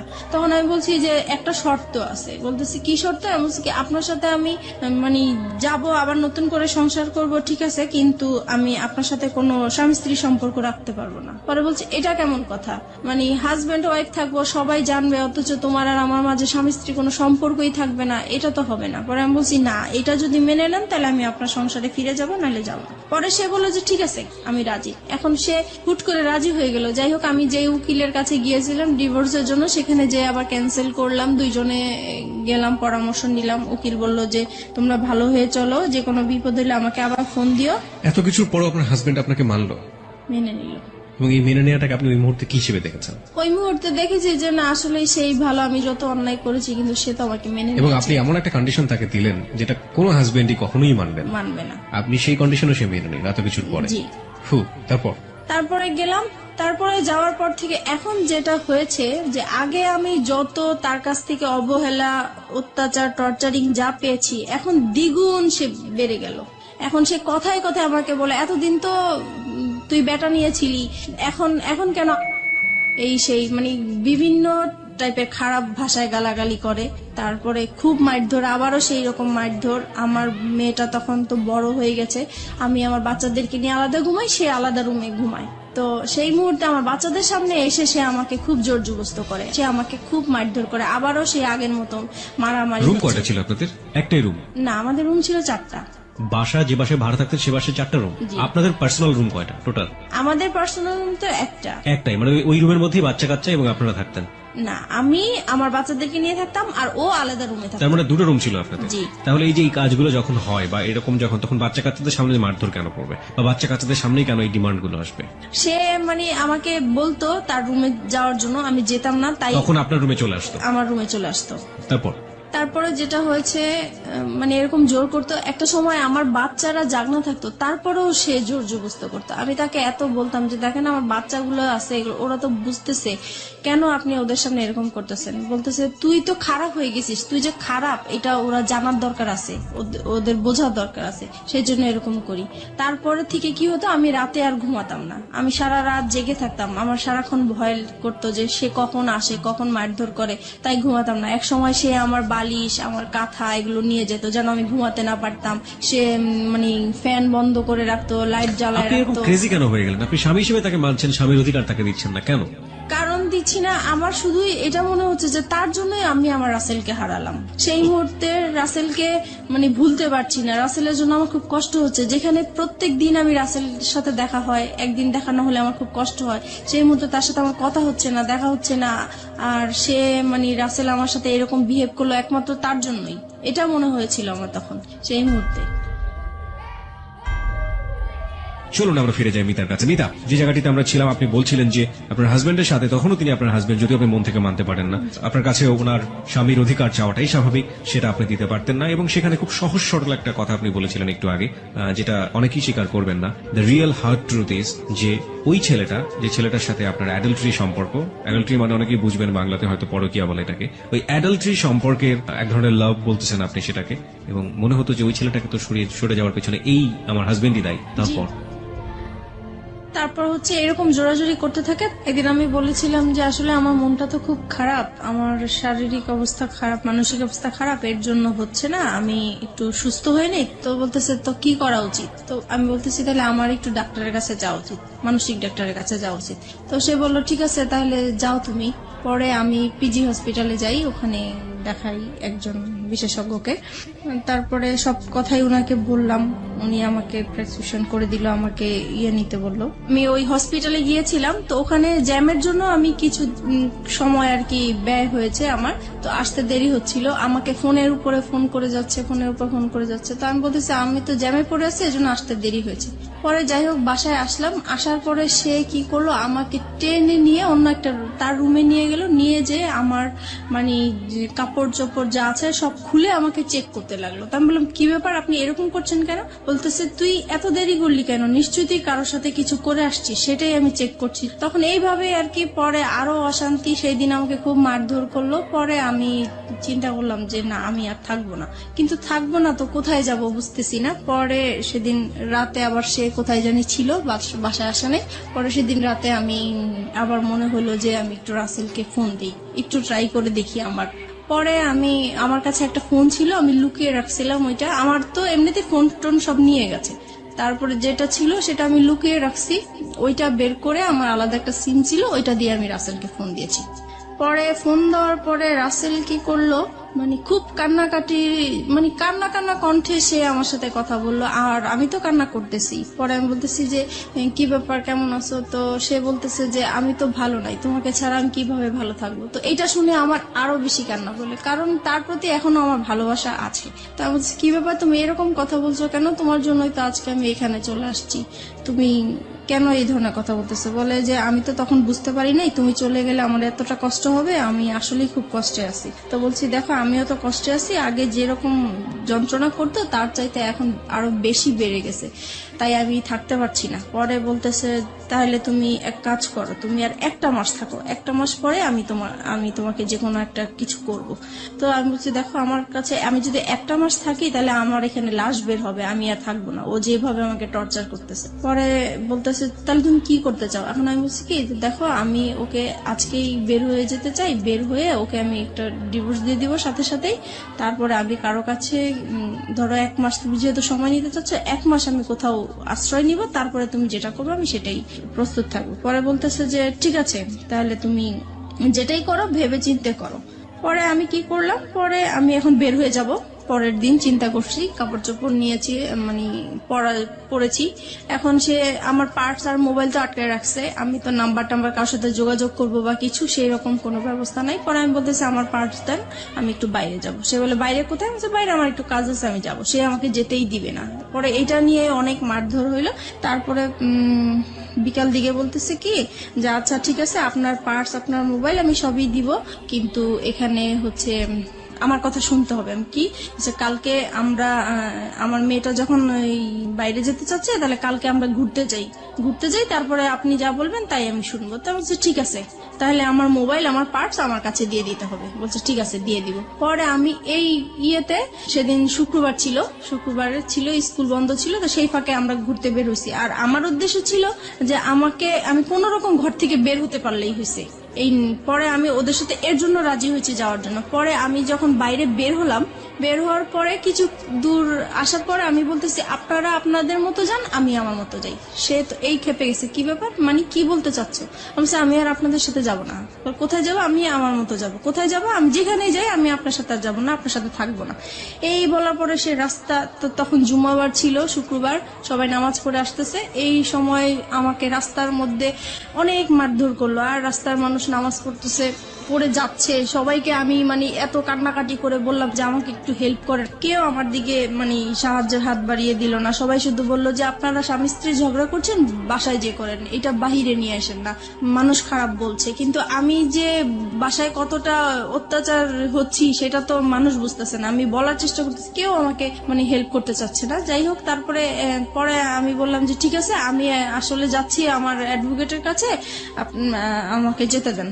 পরে সে বললো যে ঠিক আছে, আমিও যাবো। আমি বলছি, তো চলেন যাই। পরে রাজি হলো, পরে রিক্সা নিল, আমরা রিক্সার মধ্যে উঠলাম। পরে রাস্তায় যে সার্জন থাকে, আমি হঠাৎ করে সার্জনকে দেখে রিক্সা থেকে নেমে গেলাম। পরে আমি সার্জনকে বললাম যে আপনি আমাকে একটু হেল্প করতে পারেন? তো বলে কি বিষয়? আমি বলছি, আমার হাজবেন্ড ওয়াইফের একটু ঝগড়া চলছে, আমি আসলে ওর সংসার করতে চাচ্ছি না, কিন্তু আমাকে ঘর থেকে বের হতে দিচ্ছে না, আমাকে ডিভোর্সও দিতে দিচ্ছে না।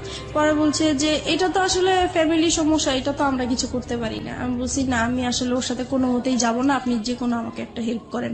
পরে ওনারা সেটা হচ্ছে রামপুরা থানার এরিয়াতে, তখন সে থানায় ফোন দিয়েছে। পরে থানা থেকে গাড়ি আসছে, পরে আমাকে নিয়ে গেছে থানায়। পরে থানায় যাওয়ার পরে আমার বাচ্চারাও আমার সাথে ছিল।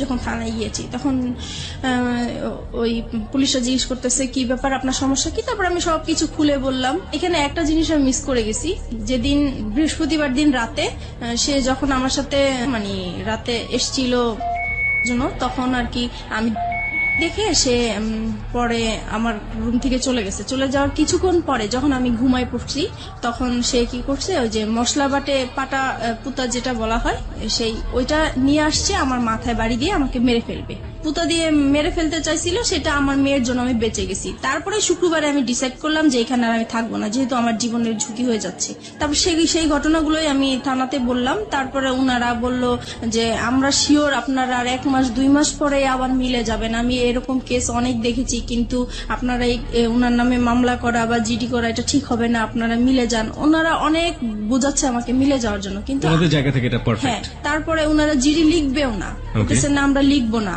পরে যাই হোক, অনেক কিছু বললাম আমি, তারপরে লিখলো, জিডিটা লিখলো। লেখার পরে পরে আমাকে বলতেছে যে আপনি এখন কোথায় যাবেন? আমি এখন আমার একটা দুঃসম্পর্কে বোন আছে, ওনার বাড়িতে যাব, ওখান থেকে যেয়ে আমি তাকে ডিভোর্স দিব। বলছে যে ঠিক আছে, আপনি যখন থাকবেন না তাহলে তো আর জোর করার কিছু নেই, আপনি চলে যান। আমি বলছি যে দেখেন, আমি এখন যদি চলে যাই, সে আমার পিছে পিছে যাবে, রাস্তায় একটা সিন ক্রিয়েট করবে, আপনারা আমি যাওয়া পর্যন্ত ওনাকে আটকে রাখেন। তো বলছে ঠিক আছে, আমরা করতেছি। পরে ওকে আটকে রাখছে, আমি চলে আসছি, আমার একটা দুঃসম্পর্কের বোনের বাসায় চলে আসছি। আসার পরে ওদের কাছ থেকে 2-3 দিন মানে শুক্রবার শনিবার হচ্ছে মানে সরকারি অফিস বন্ধ থাকে, আদালত বন্ধ থাকে, তাই আমি ওকে ডিভোর্স দিতে পারি নাই। রবিবারে আমি ওকে ডিভোর্স দিয়ে দিয়েছি। ওকে। তারপর ডিভোর্স দেওয়ার পরে আমি পরে রাসেলকে জানিয়েছি যে দেখো, আমি ওকে ডিভোর্স দিয়েছি, আমি চলে আসছি। পরে বলছে ঠিক আছে, তাহলে তুমি এখন কি করতে চাও? তুমি যদি এখন ঢাকায় থাকো তাহলে তো তোমাকে ধরে নিয়ে আবার, আর ডিভোর্সের বিষয়টা আমাকে উকিল বলেছে যে 3 মাসের মধ্যে যদি আপনাদের আবার মিল হয়ে যায় তাহলে এই ডিভোর্সটা ক্যান্সেল হয়ে যাবে, আর 3 মাসের পরে যদি কিছু হয় তাহলে ডিভোর্সটা সম্পূর্ণ হবে। তাই এখন চিন্তা করতেছি যে 3 মাস আমাকে অন্তত ওর কাছ থেকে দূরে থাকতে হবে, কি করা যায় এখন। পরে আমি রাসেলকে বললাম যে দেখো, আমি তো আমার এরকম আপন মার সাথে একবার দেখা করেছিলাম, সে বলেছে যে কোনো সময় যদি আমার কাছে আসতে চাও, তুমি একটা অ্যাড্রেস দিয়েছিল, সেই অ্যাড্রেসটা আমার মনে আছে, আমি কি ওইখানে যাবো? তো বলছে ঠিক আছে, যাও, আর তোমার মার সাথেও দেখা করে আসো, ভালোই হবে বিষয়টা। তো আমার মার বাড়ি আর দাদা বাড়ি কাছাকাছি ছিল, কিন্তু দাদা বাড়ি আমি যাই নাই, কারণ হচ্ছে যে আমার প্রত্যেকটা কাগজপত্রের মধ্যে আমার দাদা বাড়ির অ্যাড্রেস ছিল। সে ভালো, আমার হাজবেন্ড ভালো করেই জানে যে ওই অ্যাড্রেসটা। আমার চিন্তা ছিল ওখানে গেলে আমাকে খুঁজে বের করে ফেলবে, এরকম কিছু মনে হয়েছিল আমার কাছে, সেজন্য আমি আমার দাদা বাড়ি যাইনি, আমার নানা বাড়িটা খুঁজে বের করছি। খুঁজে বের করার পরে গিয়েছি ওখানে, সবাই আমাকে প্রায় অনেক বছর পরে আমাকে দেখেছে, সবাই ছোট দেখেছে, কেউ চিনতেও পারে নাই। যাই হোক, পরিচয় দেওয়ার পরে সবাই খুব কান্নাকাটি করলো, এত বছর পরে তোমাকে দেখলাম, আমরা আশাও করি নাই। ওখানে ছিলাম, ভালোই ছিলাম কিছুদিন। হঠাৎ করে সে আমাকে মানে কিভাবে জানি জানতে পারলো আমি ওখানে আছি। তারপরে সে আমার নানা বাড়িতে আমাকে খুঁজতে গেল। পরে মানে আপনার হাজবেন্ডের নাম কি ছিল? আমার হাজবেন্ড নাম জামান ছিল। জামান, মানে জামানই খোঁজটা পেল, রাইট? ওকে, তারপর তারপরে সে আমার মামা বাড়ি গেল, যাওয়ার পরে ওখানে যে আর গ্রাম সাইডটা হচ্ছে এরকম যে মেয়েরা স্বামী ছেড়ে অন্য কোথাও চলে যাবে, এটা খুবই একটা খারাপ চোখে দেখে এবং বাতাসের আগে কথা ছড়া, জি। Right. So we know the situation, ultimately কি হলো? আলটিমেটলি সে ওখানে যে আমার মামাকে বললো যে আমি অন্য একটা ছেলে হাত ধরে চলে আসছি, এই সেই পুরো ডিটেল কাহিনী যেটা বললো, দ্য রিয়েল স্টোরিটাই বলেছে সে হ্যাঁ, ওখানে। হ্যাঁ। তার তার তার ফরে গিয়েছে ব্যাপারটা, কারণ পৃথিবীর কেউ এটা বিলিভ করবে না, এবং মেয়েটার যে আসলে কোনো কারণ থাকতে পারে ওখানে যাওয়ার, সেটাও সে কেউ মানতে চাইবে না, যেমন ভাবে মানতে চাচ্ছে না ফেসবুকের অসংখ্য শ্রোতা। ওই তো হ্যাঁ। গ্রামের সবাই আর কি আমাকে খারাপই বলছে। তারপরে আমার মামা শুধু একটাই বললো যে দেখো, তুমি যদি কোনো না কোনো ভাবে অশান্তি যদি নাই করে থাকো, তাহলে সে এত বছর পরে 2টা বাচ্চা ফেলে কেন বের হবে? বুঝলাম তার অপরাধ আছে।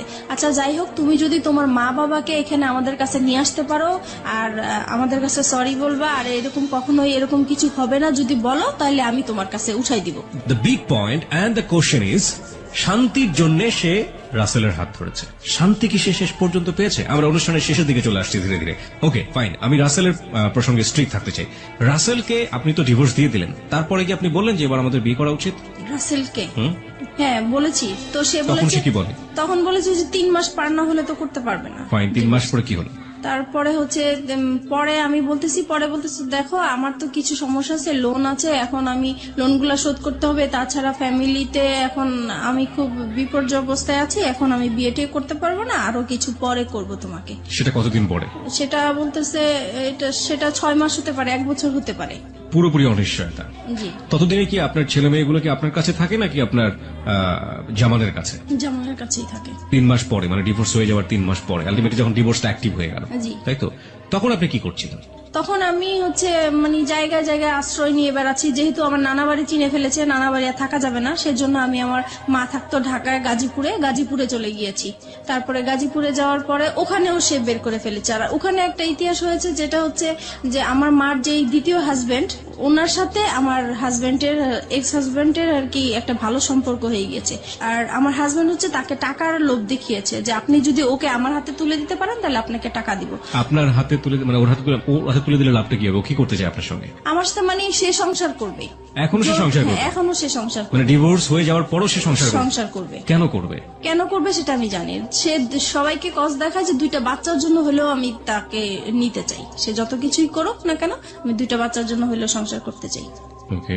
পরে উনি এরকম আর কি। আর তারপরে এই যখন ওনাকে টাকার লোকটা দেখিয়েছে, তারপর থেকে ওই লোকটা আমাকে সব সময় জ্বালাতন করতো, বলতো চলে যাও, তুমি থাকতে পারবে না আমার বাসায়, এই সেই অনেক যন্ত্রণা করতো। পরে একটা সময় আমার আর ওইখানে আর থাকা হতো না, আমি খুব কষ্ট পেতাম। পরে আমি চিন্তা করলাম যে আমি এখন কোথায় যাব, সবকিছুই তো হারিয়ে ফেললাম, কার কাছে এখন যে আশ্রয় নিতে পারি। তখন আমার মাথায় একটা জিনিস আসলো যে আমি এখন পর্যন্ত আমার বাবার কাছে যাইনি, আমার বাবার আশ্রয়টা বাকি আছে, আমি সেখানে যাব। পরে আমি বাবাকে খুঁজে বের করলাম, পরে বাবার কাছে আমি আশ্রয় নিলাম। বাবার কাছে আশ্রয় নেওয়ার পরে সে আবার ওই একইভাবে মানে টের পেয়ে গেল আমি বাবার কাছে আছি। তারপরে হচ্ছে সে আমার সাথে ওইখানে আসছে, আমার বাবার কাছে আসছে, এসে আমার বাবাকে বিশ্রী ভাষায় গালাগালি করলো, আমাকে গালাগালি করলো, করার পরে আমাকে থ্রেট দিল যে মেরে ফেলবে, আমার বাবা সহ মেরে ফেলবে, এই সেই। পরে আমি আবার জিডি করতে গেলাম ওর নামে, যেহেতু আমাকে থ্রেট দিচ্ছে আমি এখন ওর নামে জিডি করব। পরে আমি রামপুরা থানায় আবার গেলাম, যাওয়ার পরে বলতেছে যে আপনি এখন যে এরিয়ায় আছেন ওই থানায় যেয়ে বলবেন, এখন আর আমাদের কোনো কাজ নাই। তারপরে আমি এখন যে এরিয়া আছি ওই থানায় গেলাম, ওই থানায় যাওয়ার পরে সে আর কি আমাকে জিডিটা লিখলো। তারপরে বলতেছে যে এবার আচ্ছা আমরা তো জিডি লিখছি, আমাকে চা খাওয়ার জন্য পয়সাটা দেন, কিছু পয়সা দেন। পরে বলতেছি যে দেখেন আমার কাছে তো কোনো পয়সা নাই, আমার অবস্থা খুবই খারাপ। তো বলতেছে আপনাকে দেখে তো মনে হয় না যে আপনার কাছে পয়সা নাই। আমাকে দেখেন পুলিশ ঘুষ চাচ্ছে আর কি। জি। তো আমি বলতেছি দেখেন সত্যিই আমার কাছে পয়সা নাই। বলে পয়সা না থাকলে আপনি এত পাংপুং করে বেড়ান কেন? তো বলছি এটা তো আমার অভ্যাস হয়ে গেছে, এখন আমি যদি ভালো থাকতে চাই, এখন আমি কিভাবে খারাপ থাকবো, ইচ্ছা করে কিভাবে খারাপ থাকবো? বলে অত কিছু বুঝি না, আমাদের চা খাওয়ার জন্য পয়সা দিতেই হবে। তো আমি পরে পার্সটা ওনাকে দেখিয়ে দিলাম যে দেখেন এই যে আমার সত্যি আমার কাছে টাকা নেই। পরে যাই হোক উনি কোন রকমের জিডিটা লিখে আমার কাছে একটা পেপারস দিল, দিয়ে পরে বললো যে এবার আপনি যান। পরে বলতেছে আচ্ছা আরেকটা, পরে লাস্টের দিকে ডেকে বলতেছে আপনার হাজবেন্ড আপনাকে কোথায় এরকম করছে, রাস্তায় হয়রানি করেছে? তা বলছি এটা এয়ারপোর্ট এলাকায় করেছে। বলতেছে তাহলে আপনি এক কাজ করেন, আপনি এয়ারপোর্টে একটা যায় জিটি করেন ওনার নামে। পরে আমি কি করলাম, আমি সাথে সাথে আবার এয়ারপোর্ট থানায় গেলাম। তো এয়ারপোর্ট থানায় গিয়েছি, পরে বলেছি সব বিষয়টা। পরে বলছে তাহলে তো আপনি ওখানে জিডি করেছেন, এখানে জিডি তো বারবার তো জিডি হয় না। তো আমি বলছি ওনারাই পাঠাইছে, আমি এখন কি করব। পরে দেখি আপনার জিডি পেপারটা দেখি, তো ওই এসআইটা পেপারটা দেখে বলতেছে আপনার তো জিডি কমপ্লিট হয় নাই। আমাকে কেন? বলছে না এটা তো থানার সিল থাকবে এবং আপনার এইটাকে হ্যান্ডেল করবে সেই অফিসারের নাম থাকবে, কিন্তু এখানে তো কিছুই নেই। বলে আসলে আমার কাছে উনি টাকা চেয়েছিল তো আমি দিতে পারি নাই, হয়তো বা এটা হচ্ছে। পরে উনি আবার ওই থানায় ফোন দিল, তারপর ওনাদেরকে বললো কেন আপনারা এই কাজটা করলেন, তাড়াতাড়ি ওনার কাজটা কমপ্লিট করেন। পরে আমাকে আবার পাঠালো। পরে ওখানে বড় কর্মকর্তা যে ছিল সে আমার কাছে সরি টরি বলে তারপরে আমার কাজটা কমপ্লিট করে দিল, জিডি করে দিল। এইভাবেই পরে আমি আসছি, পরে শুনতে পারছে যে তার নামে আমি জিডি করছি। সে আবার আমার হাজবেন্ড, এক্স হাজবেন্ড, উনি এসে আবার আমাকে ভয় দেখালো, হ্যাঁ জিডি করেছিস তো কি হয়েছে, আমি তোকে রাস্তায় খুন করে ফেলবো, অ্যাক্সিডেন্ট করাই দিব, এটা করবো সেটা করবো, আমার তোর থানার জিডি করছে, আমার কিছুই হবে না, কোনো যায় আসবে না। সে ভয় দেখাচ্ছে আমাকে আমি যেন জিডিটা উঠাই নেই। তো আমি বলছি যে না, কখনোই আমি জিডি উঠাবো না, আমি জিডি করেছি কেন উঠানোর জন্য উঠাবো না। তারপরে এইভাবেই হচ্ছে আমি ওখানে ওদেরকে সময় দিচ্ছি কাজের জন্য। এইভাবেই পরে একটা সময় আমি কাজ পাই, আমি আলাদা বাসা নেই, এখন বাসা যাব। এই সময় আমার বাবা একদিন রাত্রেবেলা খুব অসুস্থ হয়ে যায়। অসুস্থ হওয়ার পরে আমার বাবা ব্রেন স্ট্রোক করে মারা যায়। তখন আমি খুবই অসহায় হয়ে গেছি। এখন আমি একা একটা মেয়ে মানুষ, আমার বাবা মারা গেছেন, এখন আমি আমার বাবাকে নিয়ে কি করব, কিভাবে বাড়িতে যাব, কি করব। তখন আমি যে আমাকে কাজ দিয়েছে আমি তাকে ফোন দিয়েছি। ফোন দেওয়ার পরে বলতেছি, তা উনি বলতেছে ঠিক আছে আমি এক্ষুনি আসছি। পরে আসার পর উনি ডক্টর নিয়ে আসলেন, পরে দেখলো যে হ্যাঁ সত্যি মারা গিয়েছেন। পরে যাই হোক উনি আমাকে টাকা পয়সা দিল, আমি আমার বাবার লাশ নিয়ে বাড়িতে গেলাম, মাটি টাটি দিয়ে তারপরে আমি আসলাম। এখন আসার পরে আমি নতুন বাসায় উঠে গেলাম। আর এদিকে একটা কথা বলতে ভুলে গেছি, আমি যখন আমার বাবার আশ্রয় পেয়েছি তখন আমি আমার মেয়েকে নিয়ে আসছি, আমার মেয়েকে আমার কাছে নিয়ে আসছিলাম। তারপর আমার মেয়ে ছিল আমার কাছে, তারপরে মেয়েকে নিয়ে আলাদা বাসা নিয়েছি। মাঝে মধ্যে আমার হাজবেন্ডের সাথে কথা হয়, তারপরে আমার ছেলেকে দেওয়ার কথা বলি, সে বলে যে না মেয়েকে নিয়ে গেছো ভালো কথা, ছেলেকে আমি কখনোই তোমাকে দিব না। তারপরে আমি কাজ করতে থাকি, এদিক দিয়ে মেয়েকে স্কুলে ভর্তি করে দিয়েছি। আমি আপনাকে কিছু কোশ্চেন করবো এই মুহূর্তে, কোশ্চেনগুলো খুব ছোট ছোট করে আমি জানতে চাই। প্রথম কথা হচ্ছে যে আপনি শেষ পর্যন্ত ছেলে এবং মেয়ে দুটো পেয়েছেন আপনার কাছে, রাইট? পেয়েছি। এটা কি আপনি আইডি লড়াইয়ের মাধ্যমে পেয়েছেন নাকি আলটিমেটলি কোনো ব্যবস্থা করে তাদেরকে নিয়ে না, ওই এসেছেন? যে আমার বসরা যে পাওয়ারফুল, ওনাদেরকে পাওয়ার দেখিয়ে মানে ওদেরকে নিয়ে বসরা পাওয়ারফুল মানে আমার বস তো রাজনীতির সাথে জড়িত। মানে আপনি আলটিমেটলি যেখানে কাজ করতেন বা যে ধরনের যার কাছ থেকে সাপোর্ট পেতেন তিনি রাজনীতির সাথে জড়িত ছিলেন, জি। তিনি আপনাকে এমনি এমনি সাহায্য করতেন? জি, এমনি কি ওই দুনিয়া আজকালকে সাহায্য করে? সাহায্য করে। এবং তাও আপনার মতো মানুষকে কেন করতে যাবে সে সাহায্য? উনি একটা অসহায় মেয়ে মানুষ হিসেবে আমাকে সাহায্য করেছে। আর ওনার একটা আশা ছিল, প্রথমে আমি বুঝতে পারি নাই। একদিন সে আমাকে বলেছিল যে তুমি যদি কিছু মনে না করো আমি তোর সাথে একটা কথা বলবো। তো বলতেছে যে আমি তোমাকে বিয়ে করতে চাই। তো আমি বলছি যে না আসলে আমি আপনাকে বিয়ে করতে পারবো না। তখন বলে যে কেন করতে পারবো না? তো আমি বলছি যে আসলে আমি একজনকে ভালোবাসি, তার সাথে আমি এখনো আছি, সে আমাকে বিয়ে করবে, আমি তার সাথে কমিটমেন্টে আছি। Okay fine. তখন আপনি রাসেলের সাথে কমিটমেন্টে আছেন? জি। মানে রাসেলের সাথে এক ধরনের লিভ টুগেদার আপনি করছেন উইদাউট বিয়ে, এক ধরনের শারীরিক অনৈতিক সম্পর্ক, রাইট? জি। এবং যে বসের কথা এখানে আসছিল উনি আপনাকে কতদিন পর্যন্ত সাপোর্ট করেছিলেন, না এখনো করছেন? কে বস? হ্যাঁ? যে এখনো সে করছেন। এখনো সে আপনাকে সাপোর্ট করে যাচ্ছেন উইদাউট এনি ইন্টারেস্ট? জি। ওকে। এবং তার সাহায্যেই, তার রাজনৈতিক ক্ষমতার বলেই আপনি আপনার মেয়েটাকেও ছেলেটাকেও দুজনকেই আপনার কাছে পেয়েছি। রেখেছেন? জি। ওকে। রাসেল এখন কি বলে, আমাকে রাসেলের শেষ অবস্থাটা বলেন। রাসেলের সাথে এখন আমার সম্পর্ক মোটামুটি নাই বলা চলে। নাই বললেই চলে? কেন? কারণ সে আমার একটা ফল্ট পেয়ে, মানে আসলে এটা ফল্ট না, কিন্তু সে ফল্ট ধরে জাস্ট আমাকে বলতেছে তোমার এই ফল্টের জন্য আমি আর তোমার সাথে সম্পর্ক রাখবো Which fault? ফল্টটা হচ্ছে যে আমি যেহেতু বাইং হাউসের কাজ করি, আমার বাইরেদের সাথে কন্ট্যাক্ট করতে হয়, বাইরেদেরকে মেসেজ পাঠাতে হয়। তো একটা মেসেজ অবশ্য আমি ব্যক্তিগতভাবে পাঠিয়ে ফেলছিলাম, তো সেই মেসেজটা সে দেখেছে, দেখার পরে সে ওইটাকেই ফল্ট মনে করেছে। তো বলতেছে আমি তোমাকে কাজ করার জন্য সুযোগ দিয়েছি। জীবনে কোনোদিন সে আপনাকে সেই ধরনের কথা বলেছে যে একজন মানুষকে ভালোবেসে সংসার করে তাকে ছেড়ে আসছো, আমাকেও যে ছেড়ে যাবা না, তার কোনো কি নিশ্চয়তা আছে? কখনো কি আপনাকে সেই ধরনের কোনো কথা বলেছে, রেগে হোক বা অন্য কোনো ভাবে হোক? না, এইটা আমাদের সম্পর্ক যতদিন ভালো ছিল ততদিন এই কথাটা সে বলে। ভালো মন্দের জায়গাতে আমি যেতে চাই না, আমি শুধু বলতে চাই যে তার মুখ থেকে কখনো আপনি এই ধরনের কথা শুনেছেন কিনা? লাস্টের দিকে শুনেছি। লাস্টের দিকে শুনেছেন। This is the real fact. Okay, যেটা হচ্ছে যে রাসেল এখন কি বাংলাদেশে আছে, মানে আপনার আশেপাশে আছে? না, রাসেল এখন বাংলাদেশেই নেই। বাংলাদেশেই নাই, কোথায় আছে সে? সে এখন আমেরিকায় আছে। আমেরিকাতে আছে। শেষ পর্যন্ত আপনি কি জেনেছেন তার সম্পর্কে, তার ফ্যামিলি সম্পর্কে? সে লাস্টে আমাকে যখন সে যেদিন চলে যাবে সেদিন আমাকে ফোন দিয়ে বলতেছে, দেখো ওই ফোন টোন বা SMS ওগুলো আসলে কিছুই ছিল না, তুমি আমাকে সরাসরি যদি তোমাকে বলি আমি বাইরে চলে যাচ্ছি, আমাকে তো যেতে দিবে না, তাই আসলে ওইরকম কিছু বলা হয়েছে। এখন যেটা হচ্ছে যে আমি চলে যাচ্ছি, সে আমার কাছে লুকিয়েছে পুরো বিষয়টা। সে বলেছে যে সে ভিজিট বিষয়ে যাচ্ছে, কিন্তু কানাডায় যাচ্ছে এই কথা বলতেছে। আমি 3 মাস পরে চলে আসবো, 3 মাস পরে তুমি যা বলবো আমি তাই শুনবো, আমি তোমাকে ছাড়া থাকতে পারবো না। তো এইভাবেই পরে কথাই হচ্ছে, উনি বাইরে থেকেও আমার সাথে কথা বলছে।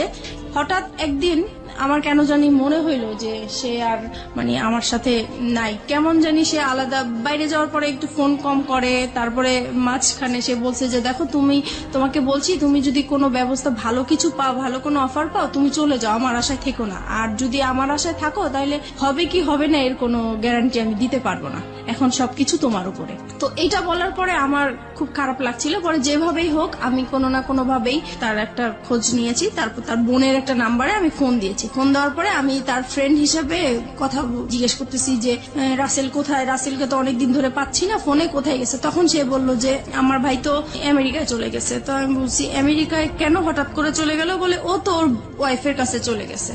তখন আমি শর্ট হয়ে গেছি কথাটা শুনে। তারপরে আমি বললাম যে ওয়াইফ মানে সে কবে বিয়ে করেছে, বলতেছে সে তো 3 বছর আগে বিয়ে করেছে।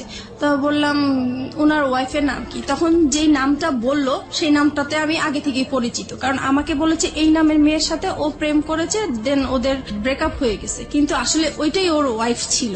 আর যখন ব্রেকআপ হয়ে গেছে তখনই ওর বউ বাইরে চলে গিয়েছিল, সেই টাইমটা সে আমার সাথে পাস করেছে। এখন বুঝতে পারছি যে সে মানে আসলে টাইম পাস করার জন্যই আমার সাথে রিলেশন করা। এত বড় ভুল একজন মানুষ কখন করতে পারে, মানে আমি ঠিক জানি না। ভালোবাসলেই বোধহয় সম্ভব না। লাভ রানস ব্লাইন্ড একটা কথা আছে যে ভালোবাসা হচ্ছে অন্ধ, এবং একটা মানুষকে কতটা অন্ধ করে দিলে একটা মানুষ এই কাজটা আসলে করতে আমি পারে। ওর ভালোবাসার অন্ধ ছিলাম। ও এরকম কিছু কথা বলতো যা আমার কাছে খুবই মানে ভালো লাগতো এবং বিশ্বাসযোগ্য ছিল। আর যেহেতু ওকে আমি বারবার বলেছি আমি এই সমস্যাগুলো আমার হাজবেন্ডের কাছ থেকে পেয়েছি, দেন ও আমাকে মানে সবসময় ফ্রিডম দিত, সবকিছু আমি যা বলতাম তা মেনে নিত See, this সবকিছু। is the fact. এখন আপনি তো বুঝতে পারছেন যে কেন মেনে নিত। জি। কারণ তার ওয়াইফ ছিল, এটা তার জন্য একটা বোনাস ছিল। কিন্তু আমি রূঢ় কখনো ভাষায় যদি বুঝতে বলে দিই। পারিনি, কারণ সে রাতের পর রাত আমার সাথে কথা বলেছে, সে সারাদিন কথা বলেছে, ইভেন কি প্রত্যেক দিন আমরা দেখা করেছি আমার বাসায় এসেছে। আমি কখনো বুঝতেই পারি নাই যে সে ম্যারিড পার্সন হতে পারে। রাইট, ম্যারিড পার্সন না হলেও আপনার জন্য এটা একটা ভুল ছিল। সে আপনাকে বিয়ে করেনি, এটা অবশ্যই। আপনাকে কমিটমেন্ট দিয়েছে, কমিটমেন্ট রাখেনি। This are all fault. Lastly কি অবস্থা বলেন তো আপনি আমাকে? লাস্ট যেটা হচ্ছে এখন সে মানে আমি যে জানতে পেরেছি তার বিষয়গুলো আমি তাকে জানতে দেই নাই, বুঝতে দেই নাই। আমি এখনো তার সাথে কথা বলে যাচ্ছি, এখন আপনি তাকে লাভ করেন? এখনো তাকে লাভ করি, এবং আমার মানে এখনো মনে হচ্ছে যে আমি তার জন্য সারা জীবন অপেক্ষা করে যাব, কেন? কারণ তাকে আমি অন্ধের মতো ভালোবাসি। এই জায়গাটায় যদি পাবলিক আপনাকে গালি দেয়, গালমন্দ করে, আমার কিচ্ছু বলার নেই। I will inspire them, to be honest. But আপনি যে কারণে আজকে এখানে এসছেন, ভুলের জায়গাটাতে আপনার ভুলটা কোথায় ছিল সেই জায়গাটা আমি আপনাকে স্যালুট করি। এই ভুলের জায়গাটা আপনি একেবারে শেষ দিকে এসে আমাদেরকে আরেকবার স্মরণ করিয়ে দিন। আপনি কি মনে করেন আপনার ভুলটা কোথায় ছিল, অপরাধটা কোথায় ছিল? আমার অপরাধটা ছিল যে আমার সংসারেই থাকা উচিত ছিল, যত অশান্তি হোক আমি যদি একটু স্যাক্রিফাইস করতাম আমার সংসারটা টিকে যেত। আর দ্বিতীয় ভুল করেছি যে আমি তাকে ভালোবেসেছি, আমার তাকে ভালোবাসা উচিত হয় নাই। আর যেহেতু সে সবকিছু আমার কাছে লুকিয়ে রেখেছে, তার পরিচয় না জেনে এরকম অপরিচিত একটা মানুষের সাথে সবকিছু করাটা আমার ঠিক হয়নি। আপনি কি পারবেন আপনার সন্তানদেরকে সঠিক উত্তর দিতে যে আপনি এগুলো কেন করেছেন? আজকে লাখো মানুষের কাছে আপনি জবাব দিচ্ছেন। আপনার সন্তান যদি কখনো আপনার সামনে দাঁড়ায় জিজ্ঞেস করে, আমি কখনোই কিছু বলতে পারবো না। That is the ultimate penalty of you. আর কিচ্ছু লাগবে না। That is the ultimate penalty. Because আমি ধরে নিচ্ছি আপনার হাজবেন্ড ভালো ছিল না। দেখুন কতগুলো সমাধান হতে পারতো। আপনার হাজবেন্ড খারাপ ছিল, আপনি তাকে ডিভোর্স করে দিতেন। হ্যাঁ, ডিভোর্স করে দিয়ে আপনি আলাদা থাকতে পারতেন। আপনি একটা লম্বা সময় নিতে পারতেন, দুজনের সেপারেশনে থাকতে পারতেন লম্বা সময়ের জন্য। ট্রাই করতেন যে আলটিমেটলি আপনি ফিল করেন কিনা তাকে। ইকোনমিক সাপোর্টের একটা জায়গার ব্যাপার ছিল, ফাইন। ইকোনমিক সাপোর্টের জায়গায় আপনি নিজে স্বাবলম্বী হওয়ার জন্য যথেষ্ট রসদ আপনার কাছে ছিল। আপনি কাজ জানেন, আপনি হাতের কাজ জানেন, আপনি সেগুলো নিয়ে কাজ করতে পারতেন। এবং এই কাজ করে বাংলাদেশে অনেক অনেক মেয়েরা আজকে স্বাবলম্বী। আপনি সেই জায়গাটা থেকে পারতেন, আপনি সেটাও করেননি। আপনি second time fall in love with someone, আপনি দুটো বাচ্চার মা হওয়ার পরেও এবং সেই ফল ইন লাভটা ঠিক সেম ব্যাপার ছিল লাইক ইউর হাজব্যান্ড, যখন আপনি হাজব্যান্ডের সাথে ভালোবেসেছিলেন, still you are fall in love with that guy, যে মানুষটা আপনার সাথে এক ধরনের বড় হিপোক্রিসি করেছে। তাহলে আপনার প্রথম হাজব্যান্ডের ক্ষেত্রে অপরাধটা কোথায় ছিল? আমি তাকে কোনো অপরাধ দেখছি না। আপনার সেকেন্ড মানুষ যে, সে যদি বিয়ে করে এত বড় চিট করে একটা সংসার ভেঙে দিয়ে বিদেশে চলে যেতে পারে, তাহলে প্রথম হাজব্যান্ড তো তার তুলনায় অনেক ভালো মানুষ ছিল। আপনি তো তাকে কোনোদিন হাতে হাতে ধরেননি, ধরেছেন? জি ধরেননি। আপনি তাকে সন্দেহ করতেন, সে আপনার পাশে বসে থেকে কোন একটা মেয়ের দিকে ফ্যাল করে তাকিয়ে থাকতো। হ্যাঁ, এটুকুই আপনার কাছে লেগে। আপনি কোনোদিন তাকে হাতে নাতে ধরেননি, আপনাকে সে হাতে নাতে ধরেছে।